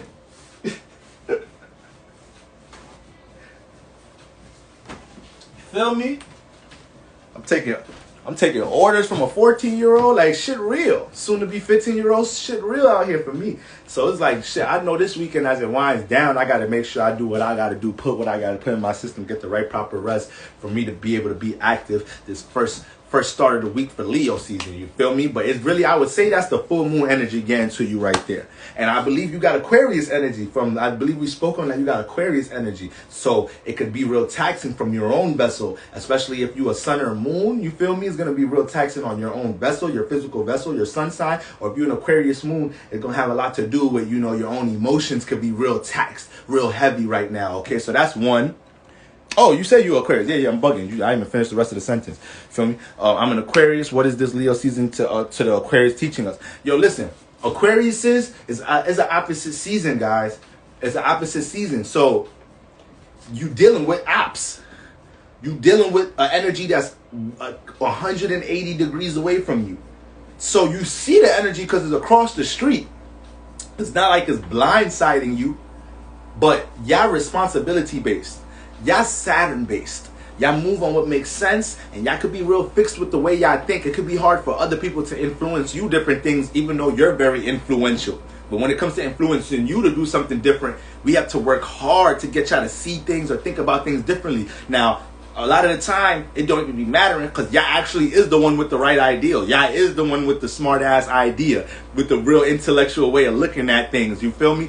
But when you got the Leo energy, when you being forced to deal with that opposite energy, there's going to be a lot of times this season where a lot of things that you're in the mind about, a lot of things you've been investing time into, building throughout the year, you can't be so much in your head. You got to jump out your skin right now. You got to act. You got to express. We want to know, you going to manifest, hey, what you been up to this year? Mama Bear loves you. What you been working on?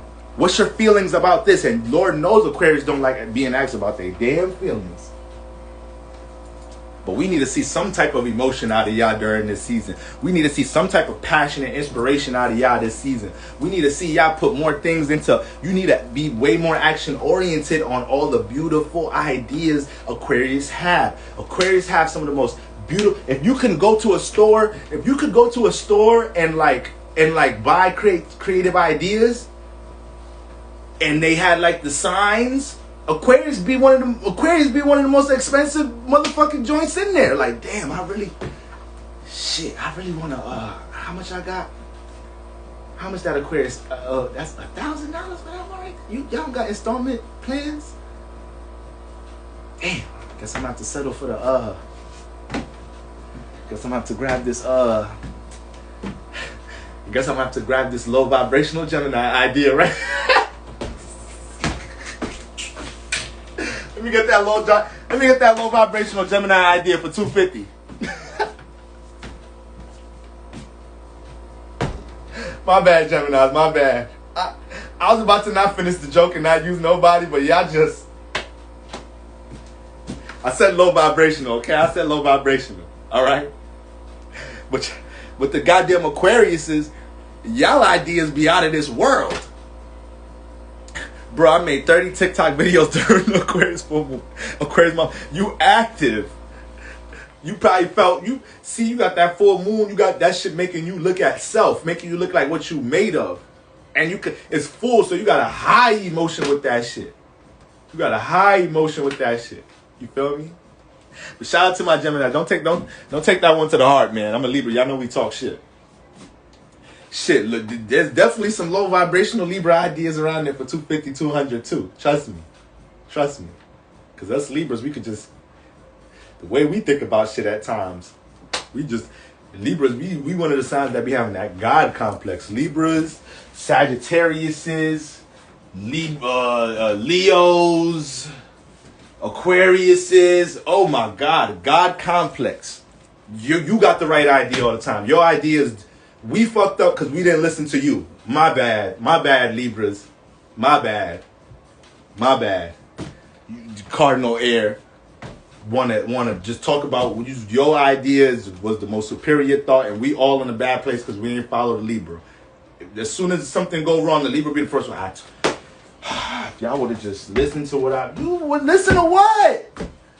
Listen to what? You was just aligning with what everybody else was saying and just giving a critique about what everybody. You ain't really bring nothing new to the table. So I be telling y'all, if y'all just let me lead, then why you ain't say nothing when it was time to lead? But when shit go wrong, Libras want to act like they don't want. I hate that about Libras sometimes. Aquamoon, I've been having rap concerts in my living. Y'all getting creative.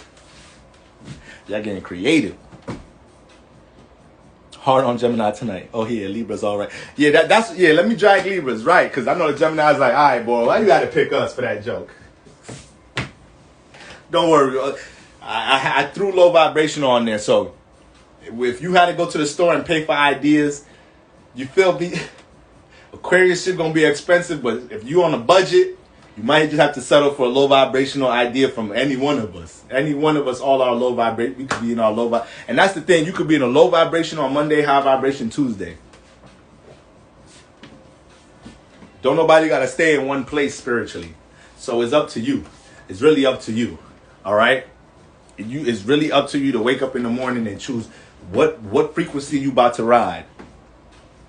There's a lot of things I've been abstaining from and practicing discipline from and detaching from. That shit is not a walk in the park. So I could wake up any one of these days and just jump back into what I believe is low vibrational for me. All right? But I choose to stay on a positive vibe for the most part. Okay? So it's we all go through shifts. We all go through our shifts. And then and on top of that, you need to understand when you are jumping into your low vibe, you a spirit in a human body trying to figure this shit out. You're making the mind, the emotions, all of this shit work as one when you really just a spirit. So you're not supposed to fucking be so down on yourself because you did some low vibration. You shake that shit off and learn from that shit. Look in the mirror. Look in the mirror. You'll be okay tomorrow. You'll be better. We are fluid, like Healing House of Beauty said. Y'all better. I knows y'all better be tapping into Healing House of Beauty. I knows y'all better be tapping into her. So y'all better be catching some of them gems. So, yeah, Aquarius, that's what y'all gotta deal with. Y'all learning to deal with your opposite energy right now. Y'all learning to shine. Y'all don't reflect light, but y'all gotta learn to shine the light on this. Everything that be up here, I'm a Libra. I suffer the same issue y'all have. We both don't fuck with the sun. The sun don't like to be in Libra, and it don't like to be Aquarius. So we got the same issue. We do all our sun shit up here. We do all our action up here. And we think we getting somewhere. We spend 2-3 years thinking about some shit and don't get nowhere. So that's our problem. You gonna be feeling that this season. You're gonna be feeling like, okay, this don't need that much time anymore. This don't need that much time anymore. I don't need no more resources for this anymore. I actually just need to stop thinking about resources and just act and just go and just do. You feel me? But yeah, we don't fuck with the sun. We don't fuck with the sun. You feel me? This is why Libras and Aquarius, we could get so annoying being around Aries and Leos could get so annoyed around us, hearing us talk about all the shit we want to do. Aries, that shit drives Aries and Leos crazy sometimes. Just being around this, like, oh man, this Libra Aquarius nigga about to come around. We got to hear about all their brilliant ideas and plans. Oh, we got to hear about all their critiques about everybody else. This motherfucker hasn't done. This motherfucker don't show me nothing. This nigga don't. Oh, they gonna tell us all this shit about ourselves to help us get inspired about some shit. Like, motherfucker, I don't need to be inspired. I'm an Aries. I'm self-motivated. I don't need to be inspired. I'm a Leo. I am the sun. I deal with visions on an everyday basis. I trust my visions. Listen, I got a Leo friend. I got a double Leo friend, man. This nigga puts himself in back against the wall situations on purpose because he knows it's gonna make him work harder and work past his goals. And I don't want to bring up the scenarios he used to do it, but it used to be certain situations. I'm like, yo, bro, you like he'll do shit like he'll do shit like get buy something that he know is out of his budget, and he'll tell himself like, don't worry, bro. These next 2 months, I'm gonna run this money. I'm gonna run the bread up. I'm gonna make sure that this shit don't come off as an L, but I need to cop this chain or I need to cop. I be like, yo, bro, my Capricorn, my Saturn ass, like, yo, bro, that shit don't really make sense. Yo, bro, like, you sure you wanna? Leo trusts the vision. They trust the vision, which a lot of us are scared to do. They trust the vision, willing to invest in the vision, willing to act on the vision, aka what we all have to do right now, Leo season. But you're an Aquarius, so that is one of the most vulnerable things for you to do, to just act on the thought right away without not nurturing the thought, getting the resource for the thought, learning from other individuals how they didn't act on this shit, soaking about as much information about it, then executing it in a timely manner. Leos don't got time for all of that. They see it and they act on it. Aries don't have time for all of that. They feel it, they feel motivated, and they act on it. So Aquarius says this is what y'all dealing with this Leo season. Learning to jump out your skin and take more action on the things in your head. All right? Leos are so cocky. Yeah, they can be. They can be. They definitely can be. The sun is cocky too. The sun is very cocky. So when the snow trying to get some love, when the rain is the rain blocks it out a little bit. But if it's raining at 1 o'clock, 2 o'clock, 3 o'clock, don't mean it's necessarily dark outside. It's still even the rain can't block the sun now. We could still tell it's daytime and there's motherfucking rainstorm outside. You feel me? So like the sun is cocky. We're forced to see it. We're forced to see it. And some days it's extremely fucking hot. And we realize, aka there's some days with Leos, is like, all right, I'm going to just let this Leo be. Because there's nothing I can say or do that's going to suppress how this Leo thinks about themselves. There's nothing I can say or do. It is so hot outside. I could take 3 cold-ass showers today. As soon as I get out the fucking shower, I'm back sweating. There's nothing I can do with that sun energy. There's nothing I can do.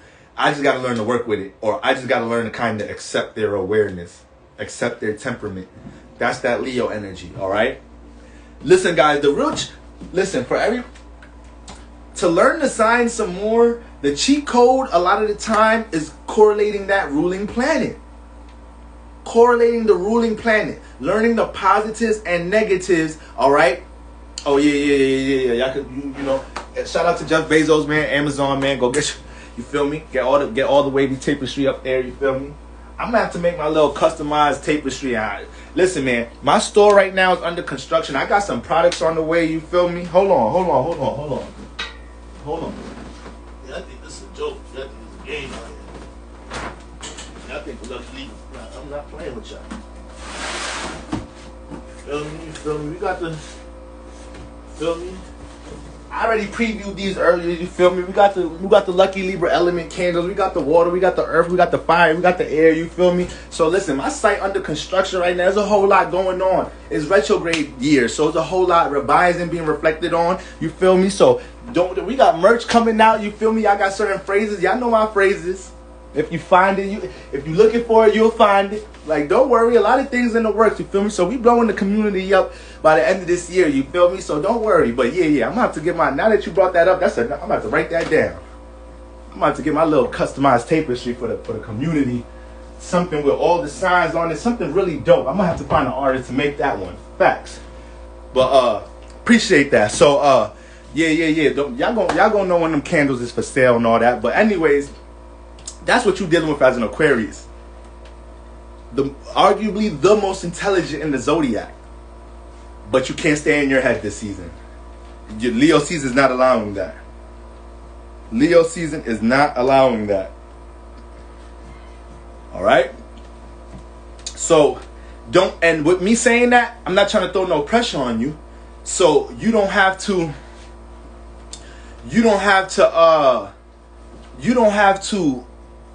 put so much pressure on yourself to feel like you have to get so much accomplished this Leo season. It's effort.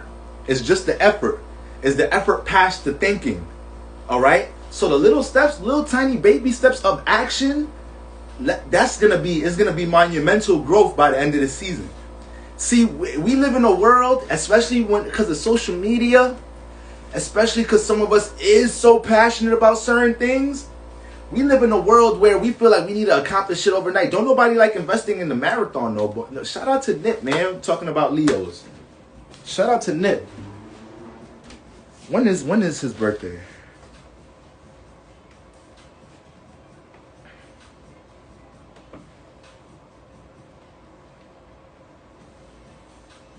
Okay, his birthday on the 15th. You feel me?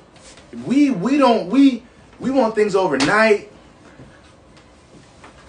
You know, people getting their body done, and like, and I try not to like even hate on that shit, but it's like, man, it's like, for what? Like, people getting their body done, people doing this, that, and the third. Don't nobody want to embrace the years and the times or the months and the passion, the sweat, blood, and tears put into. You want to grow something with blood, sweat, and tears. That's that type of substance. That type of substance, when you build something with true blood, sweat, and tears, once that shit built up, you can't tear that down. You can't just tear that down like that. That shit just can't fall like that. A lot of us praise some of our idols and some of the people we look up to, whether they're artists, athletes, entrepreneurs, and they've invested blood, sweat, and tears and they shit, and then we look at them asking why don't they do this and that and the third? Why they don't give back here? Why they don't do we haven't experienced putting certain that amount of blood, sweat, and tears to even start dictating what the fuck they should be doing with their resources, what they should be doing with how they correlate themselves to other people, how they move and act. There's a small percentage of the world that's willing to invest their blood, sweat, and tears and time into things. You feel me? So when you are in the motion of doing that, you start changing. You start transforming. You start detaching. Because it's only so much that you can remain connected to when you sacrificing so much. When you put in so much time into something. You start being around individuals and you start getting tired of being around people that complain.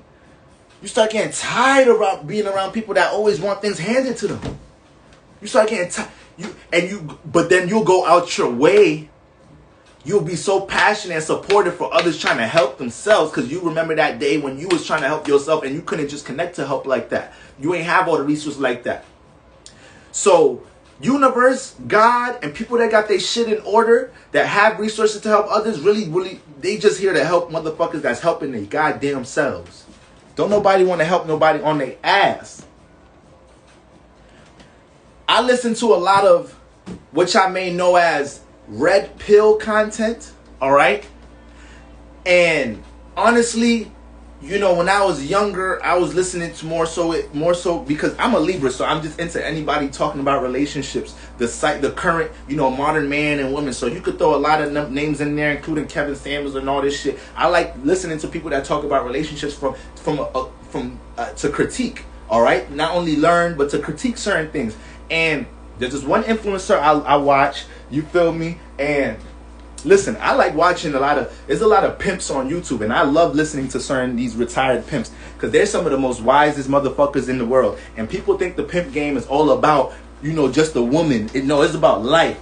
These men understand life on a different level. So if you don't really know, you don't really know. But with all that being said, you feel me? And that's why, and that's the thing. I'm not saying that I'm a super encouraged, I super encourage red pill content and all that, because some people take it a little too far. There's some that's helping both parties, men and women, be accountable. I like listening to the red pill influencers that are telling men to get on their shit, holding women accountable though, all right? They're holding both parties accountable, you feel me? They're not just bashing women, saying this, that, and the third about women, but not telling men how to level up. Not giving these young men out here that's, you know, just turning 18 and shit the right things that they need to hear to develop themselves as a real man and to be able to earn shit. People don't want to earn a certain type of woman. People don't want to earn a certain type of relationship. People just want to listen to some of these motherfuckers on the internet and think that shit should be handed to them. So that's the thing about that whole red pill, blue pill thing.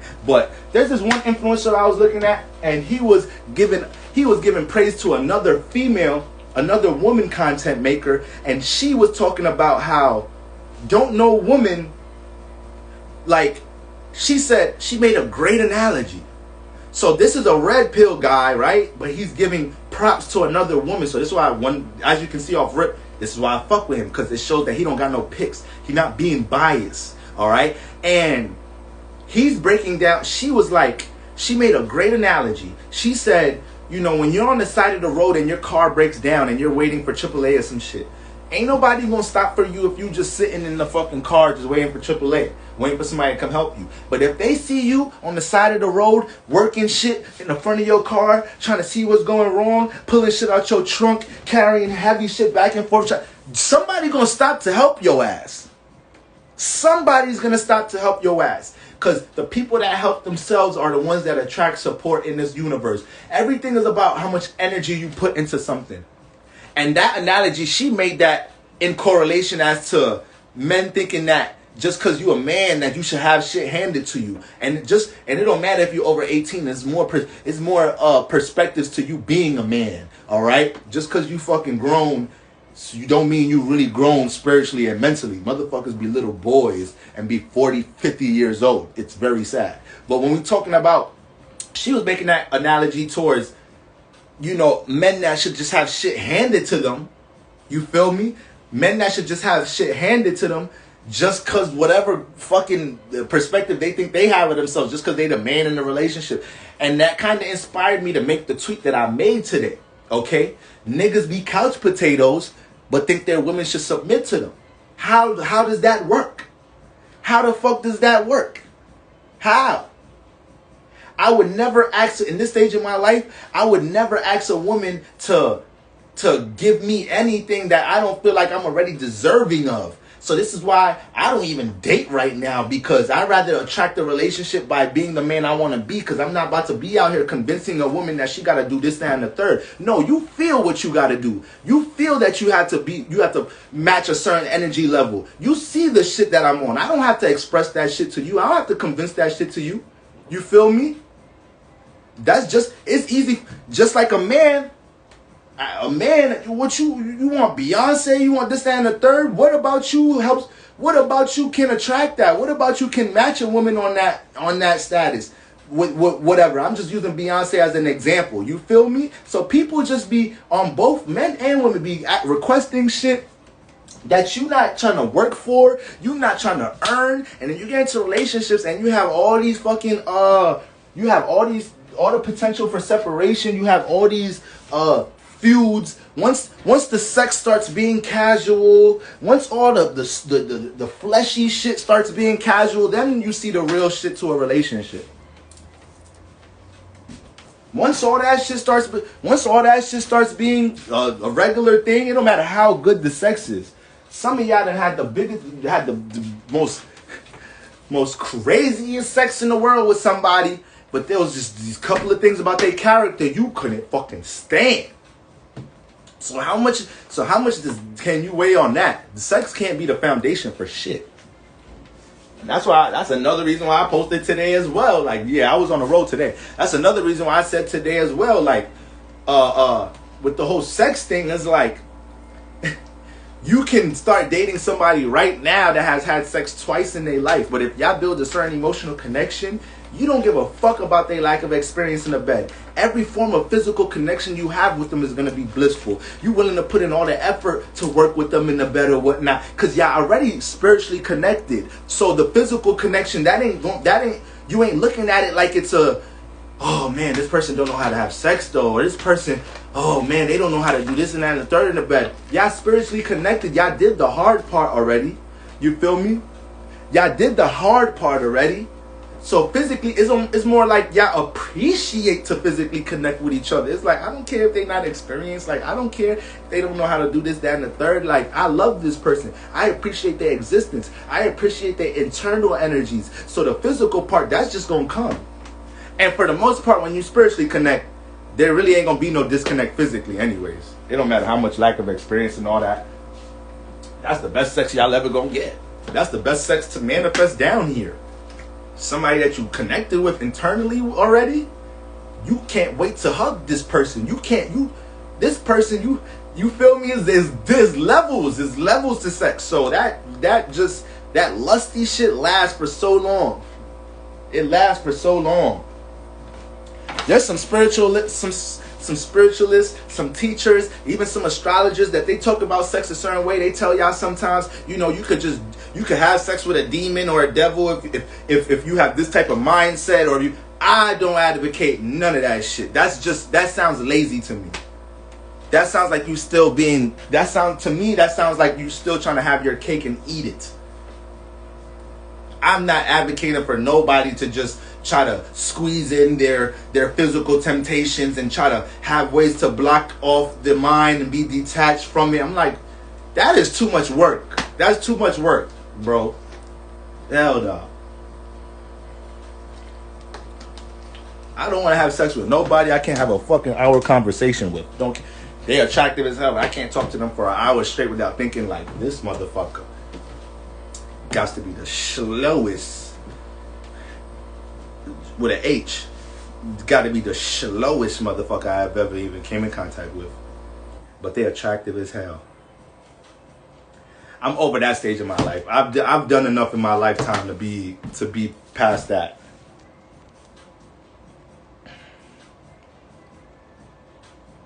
Yeah, I listen to pimps and prostitutes too. The perspective is not, bro. Good word, Keely. Yo, them pimps got game. Y'all could read this book by Iceberg Slim, Pimp by Iceberg Slim, or you could just listen. You could just listen to interviews from prostitutes on YouTube. Pimps, man, they got life. They understand life. They understand. You know, the pimps. They call people in the pimp game. They call everybody else that's not in the pimp game squares. So it's almost like blue pill, red pill to an extent. They're kind of saying, they're looking at everybody else as squares. Like, y'all don't understand. Y'all just live life regularly. Like, we outlaws damn near. And, you know, to do anything in this life that's not of the norm is, you got to be a strong spirit. So even listening to their perspectives about certain things, you know, reading scripts from their book or whatnot, you know, it lets you see like, yo, their way of thinking about life is completely different. And 99.6% of them have very individual personalities, very individual ways of thinking, very original ways of thinking. All right. A lot of them niggas deal with all type of fucking trauma and shit. But like I said, I'm listening to a lot of the retired ones. It's not like I'm listening to active pimps. You know, I'm listening to motherfuckers that they talking about. You know, they're able to say that, you know, not everything they was doing in the game was, you know, the best thing, and maybe their appreciation for women and wasn't all in the right perspective, and they developed some of that shit from trauma in the home. These are people, these are older men that have wisdom about their shit, about their life. But, you know, y'all don't remember all the things that y'all were doing in y'all previous lives. Y'all don't remember. So, you can never judge nobody. You can never judge nobody for their walk of life. You know, I was just posting about some chick talking about, I just called the chick a sex worker in my story. She might have brought some shit from her previous lifestyle, her previous life that made her so promiscuous, you feel me? But I just hope she grow and learn as she get older. My whole problem with that whole video is she had no shame, and it was like she was so prideful talking about all her encounters. And I'm like, you look older than me. So, you know, I'm in my 20s and I'm training myself to be, you know, to look past physical temptation and desire. So when I'm seeing people that's in they like late 30s, 40s, and I'm like, yo, you not sexed out yet? You don't want more from connection? You not tired of the bullshit with your relationships? Like how? Like how? How not yet? So you feel me? Everybody go through they motions in the ocean. You feel? Everybody go through their shit. But then again, it's like you also can't. It's like it's a thin line. I'm an air sign. I talk shit. I can't help it. I'm a critique and talk shit. Like it just is what it is. You know. It is what it is. But at the end of the day, you know, I'm going to give my critique about things. But at the end of the day, it's like, it comes back to that A word, accountability. Accountability. You know, I can appreciate somebody that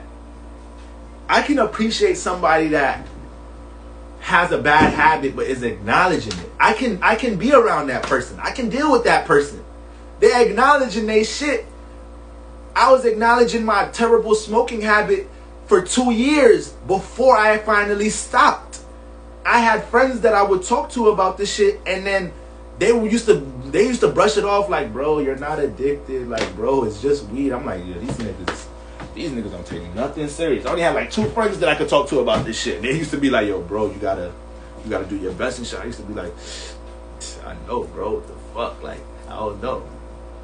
But I had a whole bunch of other people in my life like, bro, you not addicted. It's just weed. Or like, bro, it's not even that crazy. You act like it's crack, or you act like it's cocaine and shit. I'm like, yo, these niggas on this air. Like, nigga, if I can't go a day without doing it, I'm fucking overly attached to this shit.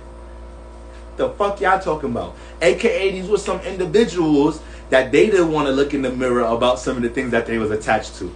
They wasn't the type of individuals to acknowledge things about themselves.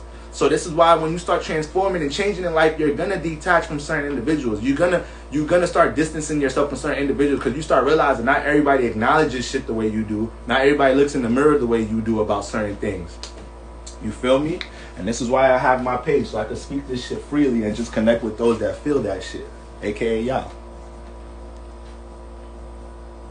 My best friend is a retired prostitute, and I bet you she has a whole bunch of wisdom.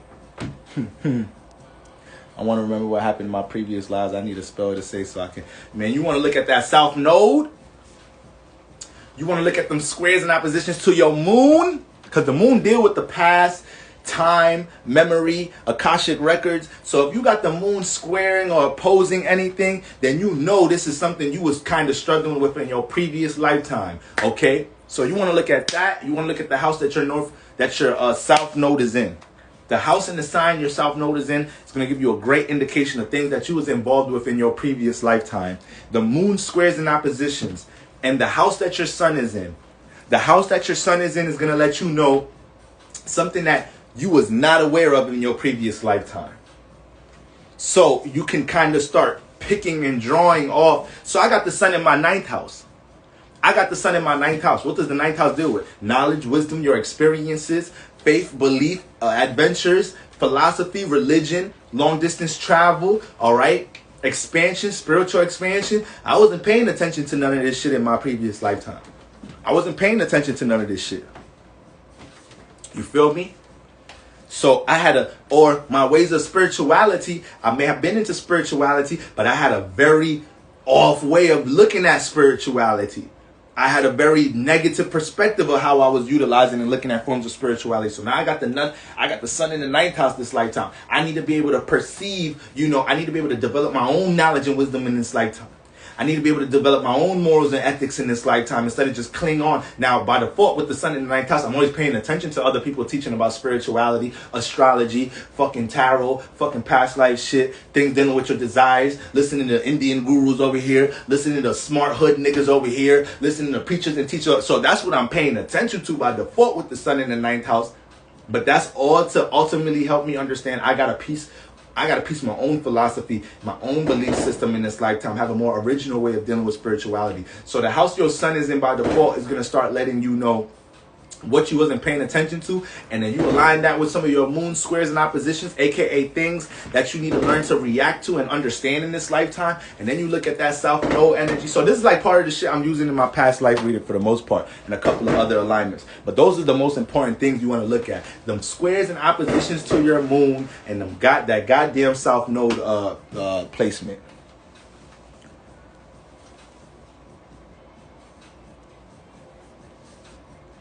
All right, I'm gonna answer one more question. Now I'm gonna get out of here. Oh man, I tried to answer that question, but it says I can't pull it up. So what about poly lifestyle? Poly lifestyle, that means being with multiple people. What exactly does poly lifestyle mean? Can somebody define that real quick? Y'all know I like talking relationship shit. Poly, that's like having 2 girlfriends, right? Polyamorous, is that the shit? I know that's not polygamy. Poly means like is polyamorous. That's that shit Willow Smith says she is, right? I don't know if the person that asked that is still in the chat.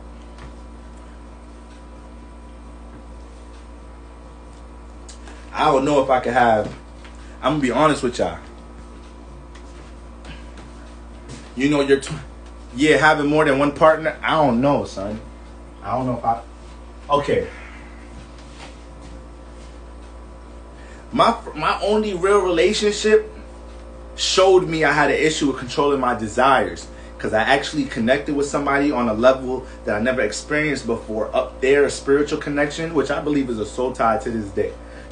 So it is a soul tie. It ain't no fucking it's a soul tie. I know we was connected before this. So it's like, when I got into that situation, I couldn't stop being outside of myself. I couldn't stop feeling the need to connect to other individuals when I had it's like multiple relationships. Okay.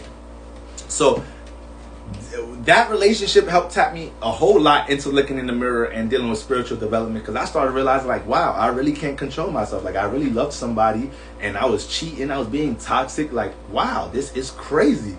So that's where I'm at right now. When it comes to my dating life. I'm doing a lot of the work right now. I'm practicing celibacy and abstinence. I'm not dating. I'm not connecting like that. I'm being very conscious how I communicate with the opposite gender, because I'm trying to see, can I get to a point in fucking life where I could just not I could be with one motherfucker and not feel like I need the whole world. I could be with one motherfucker and control my goddamn self. I don't want to burn the opportunity again to connect with somebody on such a high level, because I feel like I continuously need something outside of that, which is not even looking for that spiritual connection. You're just looking for a connection of the flesh. So, and then on top of that, y'all see all the shit I talk about sex. So it's like, doing what I'm doing now is hard for me to see me actually find that person, build that connection, and then still seek sex outside of her. So it's like, I don't know if after this transformation, the stage I'm in, or my next relationship, if I could intend. Man, one relationship be hard enough. One relationship is a lot of time and work already. And if any man is in any type of relationship like that, their maturity has to be up. Now, everybody's different. So what's a relationship for me? It's going to be different for somebody else. But I feel like any man that's in that type of relationship, having multiple relationships, his maturity has to be up here. His ability to provide has to be up here. Because if you having multiple partners, you most likely potential to have multiple, like a lot of children. Or you have children in separate mothers. And now you have to think in the future how you're going to make that work. And I just feel like, most men that's even, I feel like most people that's even entertaining them type of relationships are doing it from a desire standpoint. They just want to have multiple options. And then it's like, you have a man that have 2 girlfriends and still want to deal with women outside of that. If you want so much, when is it? It's just like how they say, how you desire money and shit. If all you desire is money, there's never going to be a limit on it. It's never going to be a number that satisfies you. That's how I look at it with them goddamn with relationships like that. It's like, what is the true purpose for getting into them relationships? For anybody that wants to be polygamous, polyamorous, what is the true purpose and desire for why you want that type of relationship? Is it to be physically satisfied by multiple women? By multiple individuals? Like, what is it? From what I know back in history, back in the day, I come from a polygamous family. My mother got 16 siblings. My grandfather had 3-4 wives. So, that shit is in my lineage. But back in the day, they lived in a small ass village in Nigeria. To this day, that shit is undeveloped. It's damn near third world, you feel me? So their purposes for doing that was way different. Their culture was different. My grandfather wasn't just doing that just to get his rocks off. It was more of a community type thing. It was more of a we all we got type thing. So that ain't the reason why motherfuckers are doing that shit today. People just want to make sure they have their 2-3 options and they could touch up on, if this one is it's just that's what I want to know. That's what I would like to interview polygamous and polyamorous individuals. What is the true why? What's wrong with one person? Once again, these are things that this goes back to accountability, acknowledging things. This is why I used to look in the mirror and I really used to ask myself this shit yo, I'm in love. Why am I cheating? This girl's doing everything. I be missing her when I'm not with her. She supports everything I do. She's intelligent. She's all this. She got her own goals. Why do I still do this shit? So most men are not going to do that. I was 20 years old looking in the mirror asking myself this shit. You feel me? Most men are not going to do that. Most people are not going to do that. Okay, so we got to get to the root of our desires, of the shit with our flesh, of our temptations. People don't want to ask themselves these shit. AKA, when it comes to your Venus, this is why I say when we're talking about our Venus placements, we be overdoing it when it comes to our pleasures. You need to know where your Venus is at, because Venus deals with pleasures. We're here to experience pleasure, but don't y'all want to experience the most highest form of pleasure? Which is, pleasure with boundaries, pleasures that you could dive into and be free, but cut off at the same time and not let it rule you. You feel me? A pleasurable exchange with another individual who you spiritually connected with, and you don't feel like you need anything outside of that. I want to see if I can experience that. I want to see if I could just be the one chick and then boom, I'm good. But then again, I'm a different nigga though, so it's like, I don't really deal with being tied down neither, because I really have a lot of individuality to me. So there's times that I just want to be isolated. It's not even about being open to deal with other women, I really appreciate being to myself at times. So I would need a woman that understands, like, yo, for this next week or whatever, I don't even really, I need to be by myself right now. I need somebody that's be able to understand that shit and not think nothing about that shit. But we all different. Like, we all motherfucking different. We all different. But if you in multiple relationships because of your desires, your temptations, your sexual urges, you're only going to end up being transformed based off that, or unfulfilled. Now, if you could give me more of a purposeful, wise reason why you want to entertain that type of relationship, I'm all ears. But I feel like most individuals is getting into it because of that shit. So let me see if the person even asked me that said anything to it.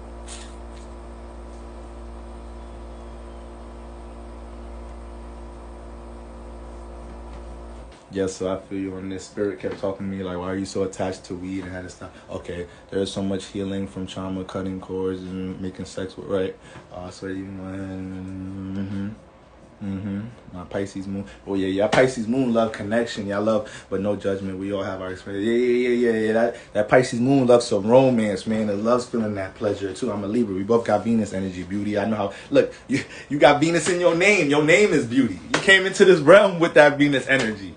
Beauty. God damn. You having more than one partner.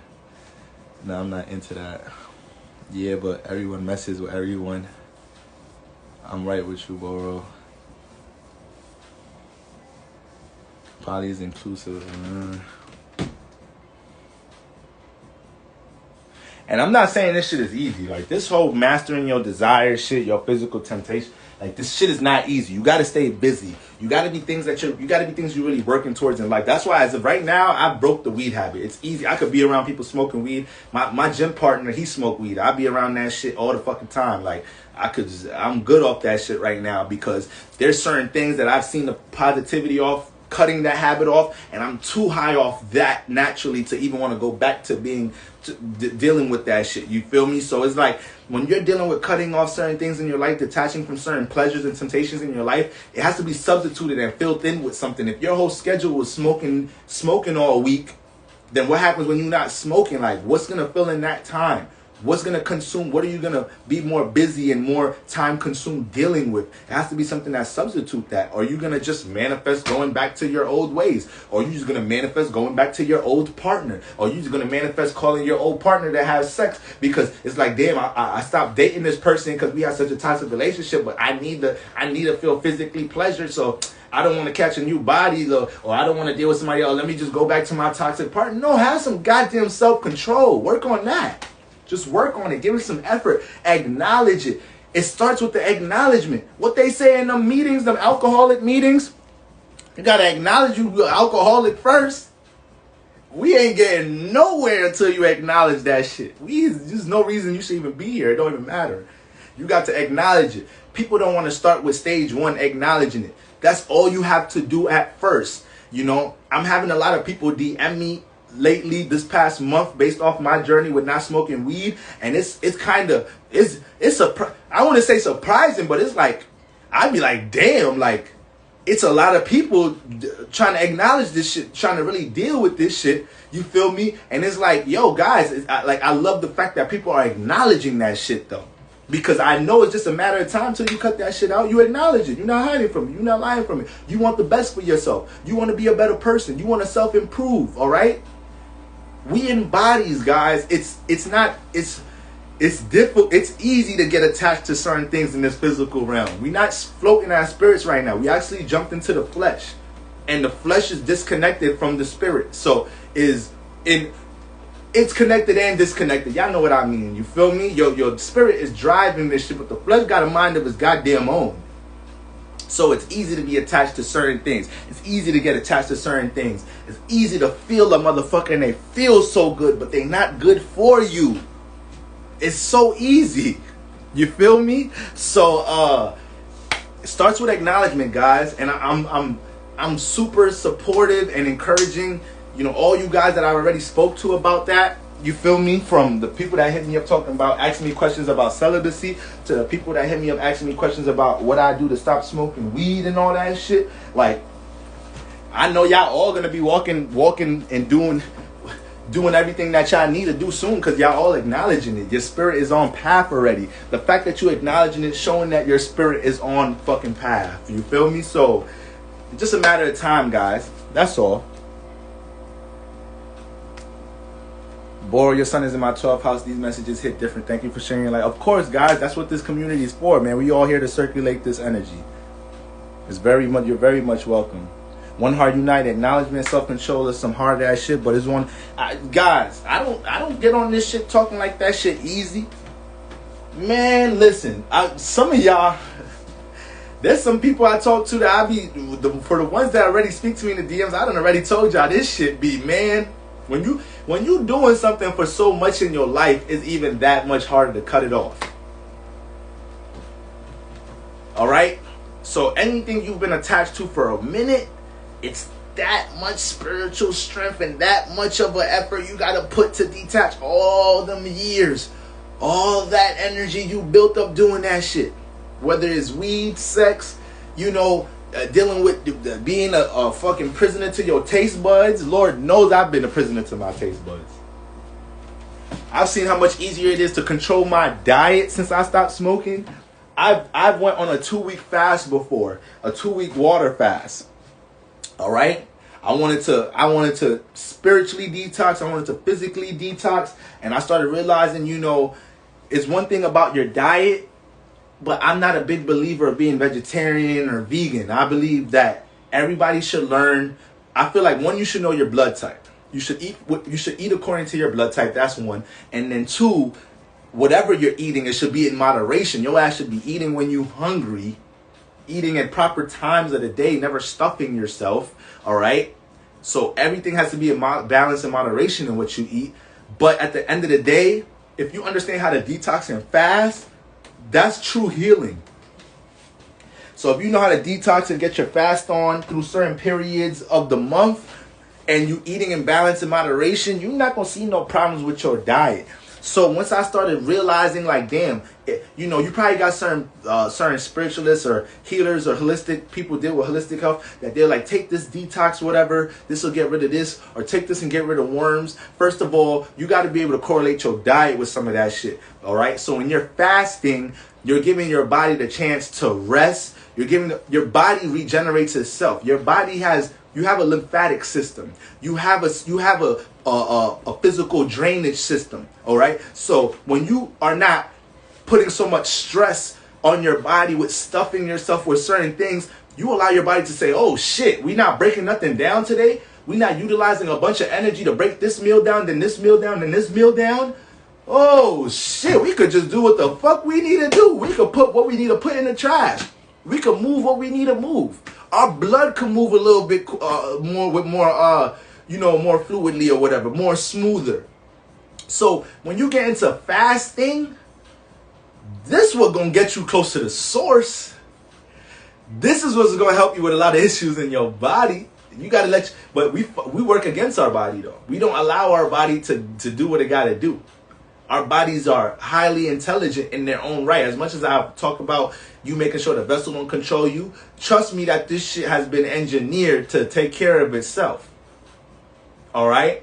So, when we looking at that goddamn fasting and shit, so that's another reason why, y'all never hear me say, you gotta be vegan or I've been vegan for 2 years. I was vegetarian, pescatarian. I was a pescatarian for 3-4 years, then vegetarian for 1.5 years, then vegan for 2 years. I went through the motions and I did all that to really get with spiritual influences behind it. I was vegan because I really thought at first I started my pescatarian, vegetarian journey back when I was in college and I was an athlete. It came from more of a, physical type of energy. I wanted to diet, to shed weight, be more agile and mobile on the court, whatever.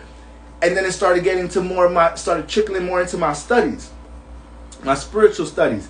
And when I started, I really thought me being vegan, it was like I was going to be more in tune with ancestors. I was going to be more in tune with source and shit, or I was going to be more spiritual. And then in my head, it got to a point, I'm like, oh, hold up. Now I know every spiritual ass motherfucker wasn't vegan. Now I know every spiritual motherfucker that was doing shit that I want to be able to spiritually do or be as in tune with quote unquote source or know thyself and all. I know they wasn't all vegan. So is it the food or is it just where my spirit is at? Once I started asking myself that shit, that diet shit went out the door. And I just realized you got to be able to detox. You got to be able to detox your system. You got to be able to get with fasting. Okay? Now, I didn't do that much of a good job of that yesterday during the full moon, but I cleaned it up today.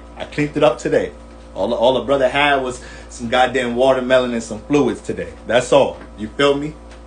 And y'all see me jumping up and down on this motherfucker excited. I don't look like I'm in dire need of a meal. I ain't losing no gains like that from early in the week in the gym. I'm all right. I'm actually feeling great. I'm actually feeling way more opposite than I was driving home last night with that fucking funnel cake sitting in my system and all that and them sugary ass goddamn slushies I was drinking last night. I actually feel way better than I was last night, 24 hours later. All right? All I needed was some watermelon. All I needed was to eat them seeds. Don't be spending them seeds out with your watermelon. You better eat them seeds. What's wrong with you? You better consume them seeds and them grapes. Shit. You better get all that nutrition. Get all that. Get all that, guys. Fasting is difficult, but guess what, guys? Oh yeah, so I said all that to get back. I'm glad I seen that comment because that shit started with me talking about. That shit really started with me talking about how I've been able to control my diet more than I've been off weed. And it's like when I fasted them 2 weeks, that's why I brought it up. When I fasted them 2 weeks, that was something I've been wanting to do. I wanted to fast so much. I was studying fasting on YouTube. Shout out to Dr. Layla Africa, man. That was one of my favorite teachers. He passed, man. But he left so much legacy behind. He left so much knowledge and wisdom. That's my guy, man. So, people talk about Dr. Sebi a lot, but whew, Dr. Layla Africa, if you never heard of him, y'all better get in tune. Y'all better get in tune. So, I wanted to do this fast, and I wasn't planning to do no 2-week fast. That's the crazy thing. I was not planning to not eat food for 14 days. So, and I just wanted to start fasting once a weekend and shit, just water fast and shit once a weekend. And it was like, yo, this shit is hard. Smoking. I thought I could really do it smoking. I really tried to fast smoking. I was fucking playing myself. That was the last time I quit weed before now. So this was 20. Y'all can check my other YouTube channel. Is my other brand, which is also in the midst of getting built back up. But this is what I first started teaching on social media. I started teaching about health and wellness. I was pretty much documenting my vegan journey. You feel me? So the name of that channel is Say Yes Lifestyle. Say Yes Lifestyle. So y'all could go there. Y'all see all my videos of the things I would take in my chlorophyll reviews, sea moss reviews.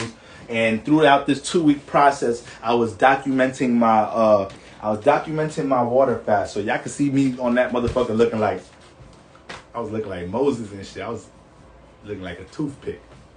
You feel me? And I wasn't able to do that shit until I got off weed. Once I got off the weed, I was able to do it. I was able to, and I just wanted to do 1 day. So I'm like, hold on. I'm like, let me keep going. 2 days. Then I did 3 days. Then by the time I did 3 days, no food, I'm like, let me see how much I could keep going. Because, at that time I was dealing with a lot of issues with my skin. I got eczema, guys. So, my eczema was on some other shit at that time. And I didn't know I had eczema. So, my eczema was killing me. I was dealing with some physical issues. And y'all know I'm just a spiritual nigga. So, it's like, at that point, I was like, motherfucker doctor. Them niggas just get me in and out. And I ain't have health insurance neither. The brother just got health insurance early this last year. So I'm like, I gotta figure this shit out. I just started researching a whole bunch of holistic health shit. And then once I got into fasting, I'm like, that's what it is. I need to experience this shit. Fuck the vegan diet and all that shit. Fuck putting more food into my system regardless of whatever the food is doing for me. I need to fast. I need to stop doing anything to my body and allow my body to take care of its goddamn self. So I just kept going until 14 days. And a lot of the things that I was experiencing at that time, you know, that was the last time I had a couple of dreams in them 2 weeks. My libido was through the roof. Was through the goddamn roof. And that ain't never really an issue, but holy moly. And that just started showing me like, yo, my blood must be flowing through my body with no problem right now. If my libido is this high and I'm not putting nothing in my system, that's showing me that me just putting shit in my system is clogging arteries, is probably, I'm just putting too much in my system. My blood can't even flow right. So it's like that fasting shit, y'all, it's gonna be hard to do it if you smoke. I'm be honest with you. That shit is fucking hard. It's difficult to do if you smoking. And, you know, if you dealing with any type of physical ailments, especially, I mean, there's things we could look at in astrology too. I know how to get busy with health and astrology too. So, you know, a lot of the times, all right, this is the last thing I'm gonna talk about. This is the last thing. When we're looking at health problems, a lot of the times we develop a lot of health problems from the houses that we have overstimulation of our planets. So, okay, the first house, this is how you want to read it. So the first house rules the head. You need to know what houses rule what. Okay, I need to break this shit down. Like we need to get a video. I need to get something on my Patreon or something. But the first house, I'm gonna just use the first house as an example. First house rules the head, right? So people that have first house stelliums, they good for having headaches, any issues with their head, fucking shit with their eyes, with their nose, with their mouth, with all type of shit, whether it's internal, whether it's inside the fucking head or outside externally. You prone just by default because you got so much energies there. That house may be overly stimulated. So when you deal with certain issues in that house, some of y'all have heard that we develop dis-ease, all right? Not disease, dis-ease in the physical body based off of energies. You know, some people get cancer and we thinking is a diet thing. No, that person may have been dealing with a lack of love in a certain area, like a lack of this energy, frequency, vibration. And now they develop motherfucking cancer in a certain part of the body because it came from energy. Okay, so in the first house, if somebody got a certain, and this don't just have to be stelliums, this could just be one planet in the house. Okay, matter of fact, yeah, let's not use stelliums. I don't want to confuse y'all. Let's say Mercury in the first house. Mercury deal with thinking. So if this person doesn't know how to gain somewhat of a grasp on their thoughts and how they think about themselves personally, overly critical of themselves personally, overly critical of their personal aspirations, they overthink themselves out of these shits at times, the mind just be ruling them in the first house, this person is good to develop some headaches, probably loss in the fucking hairline and shit, loss of hair and shit, you feel me, all type of acne, all type of shit in the fucking first house, all type of shit with their head, all right, headaches, fucking migraines. So we want to find, when you're dealing with a certain part, yeah, I'm definitely gonna get into this in my Patreon. When we're dealing with a certain part of our body, there's a house for it. First house, head. Second house, throat chakra area. You feel me? You want to say like the upper shoulders too. You feel me? And then we keep moving down until you get to the lower half body. All right, 8th house, sexual, reproductive organs. All right. 12th house, feet, okay, toes, your ability to walk, okay, 9th house, thigh area, you feel me? So you move through it, you know. 4th house, heart area, 5th house, solar plexus, okay, so abdomen, stomach, intestines, 6th house, nervous system. So if you, depending on what areas of your body that you dealing with, you want to look at that house in your chart, and you want to look at the planet in that house. If you got planet in the house, you need to pay very close attention to how you're over exhausting that planet, maybe how you deal with that planet or whatnot. You feel me? But the most important part is the house lord.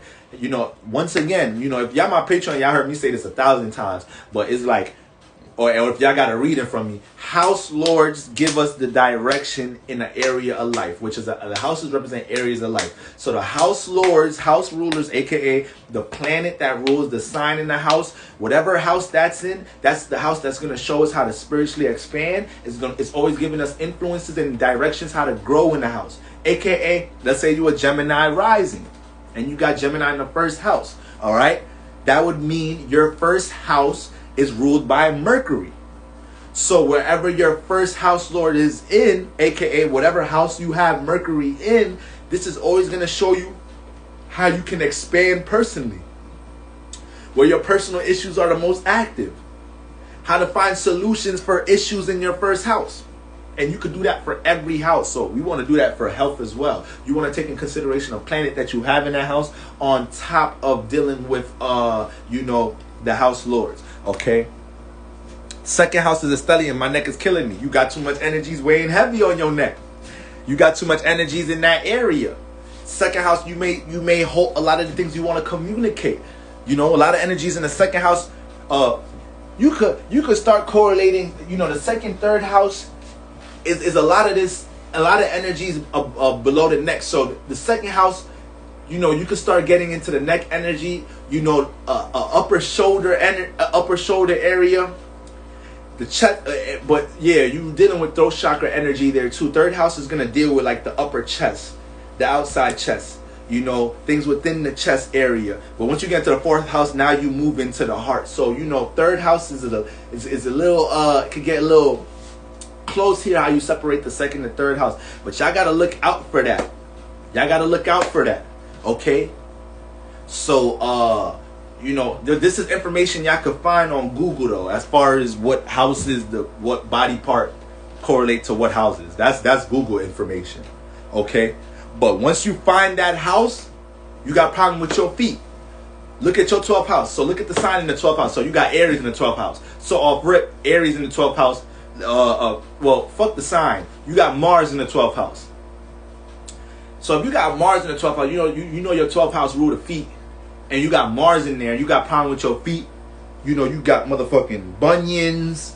Your feet be sore a lot. It's hard to stand on your feet. I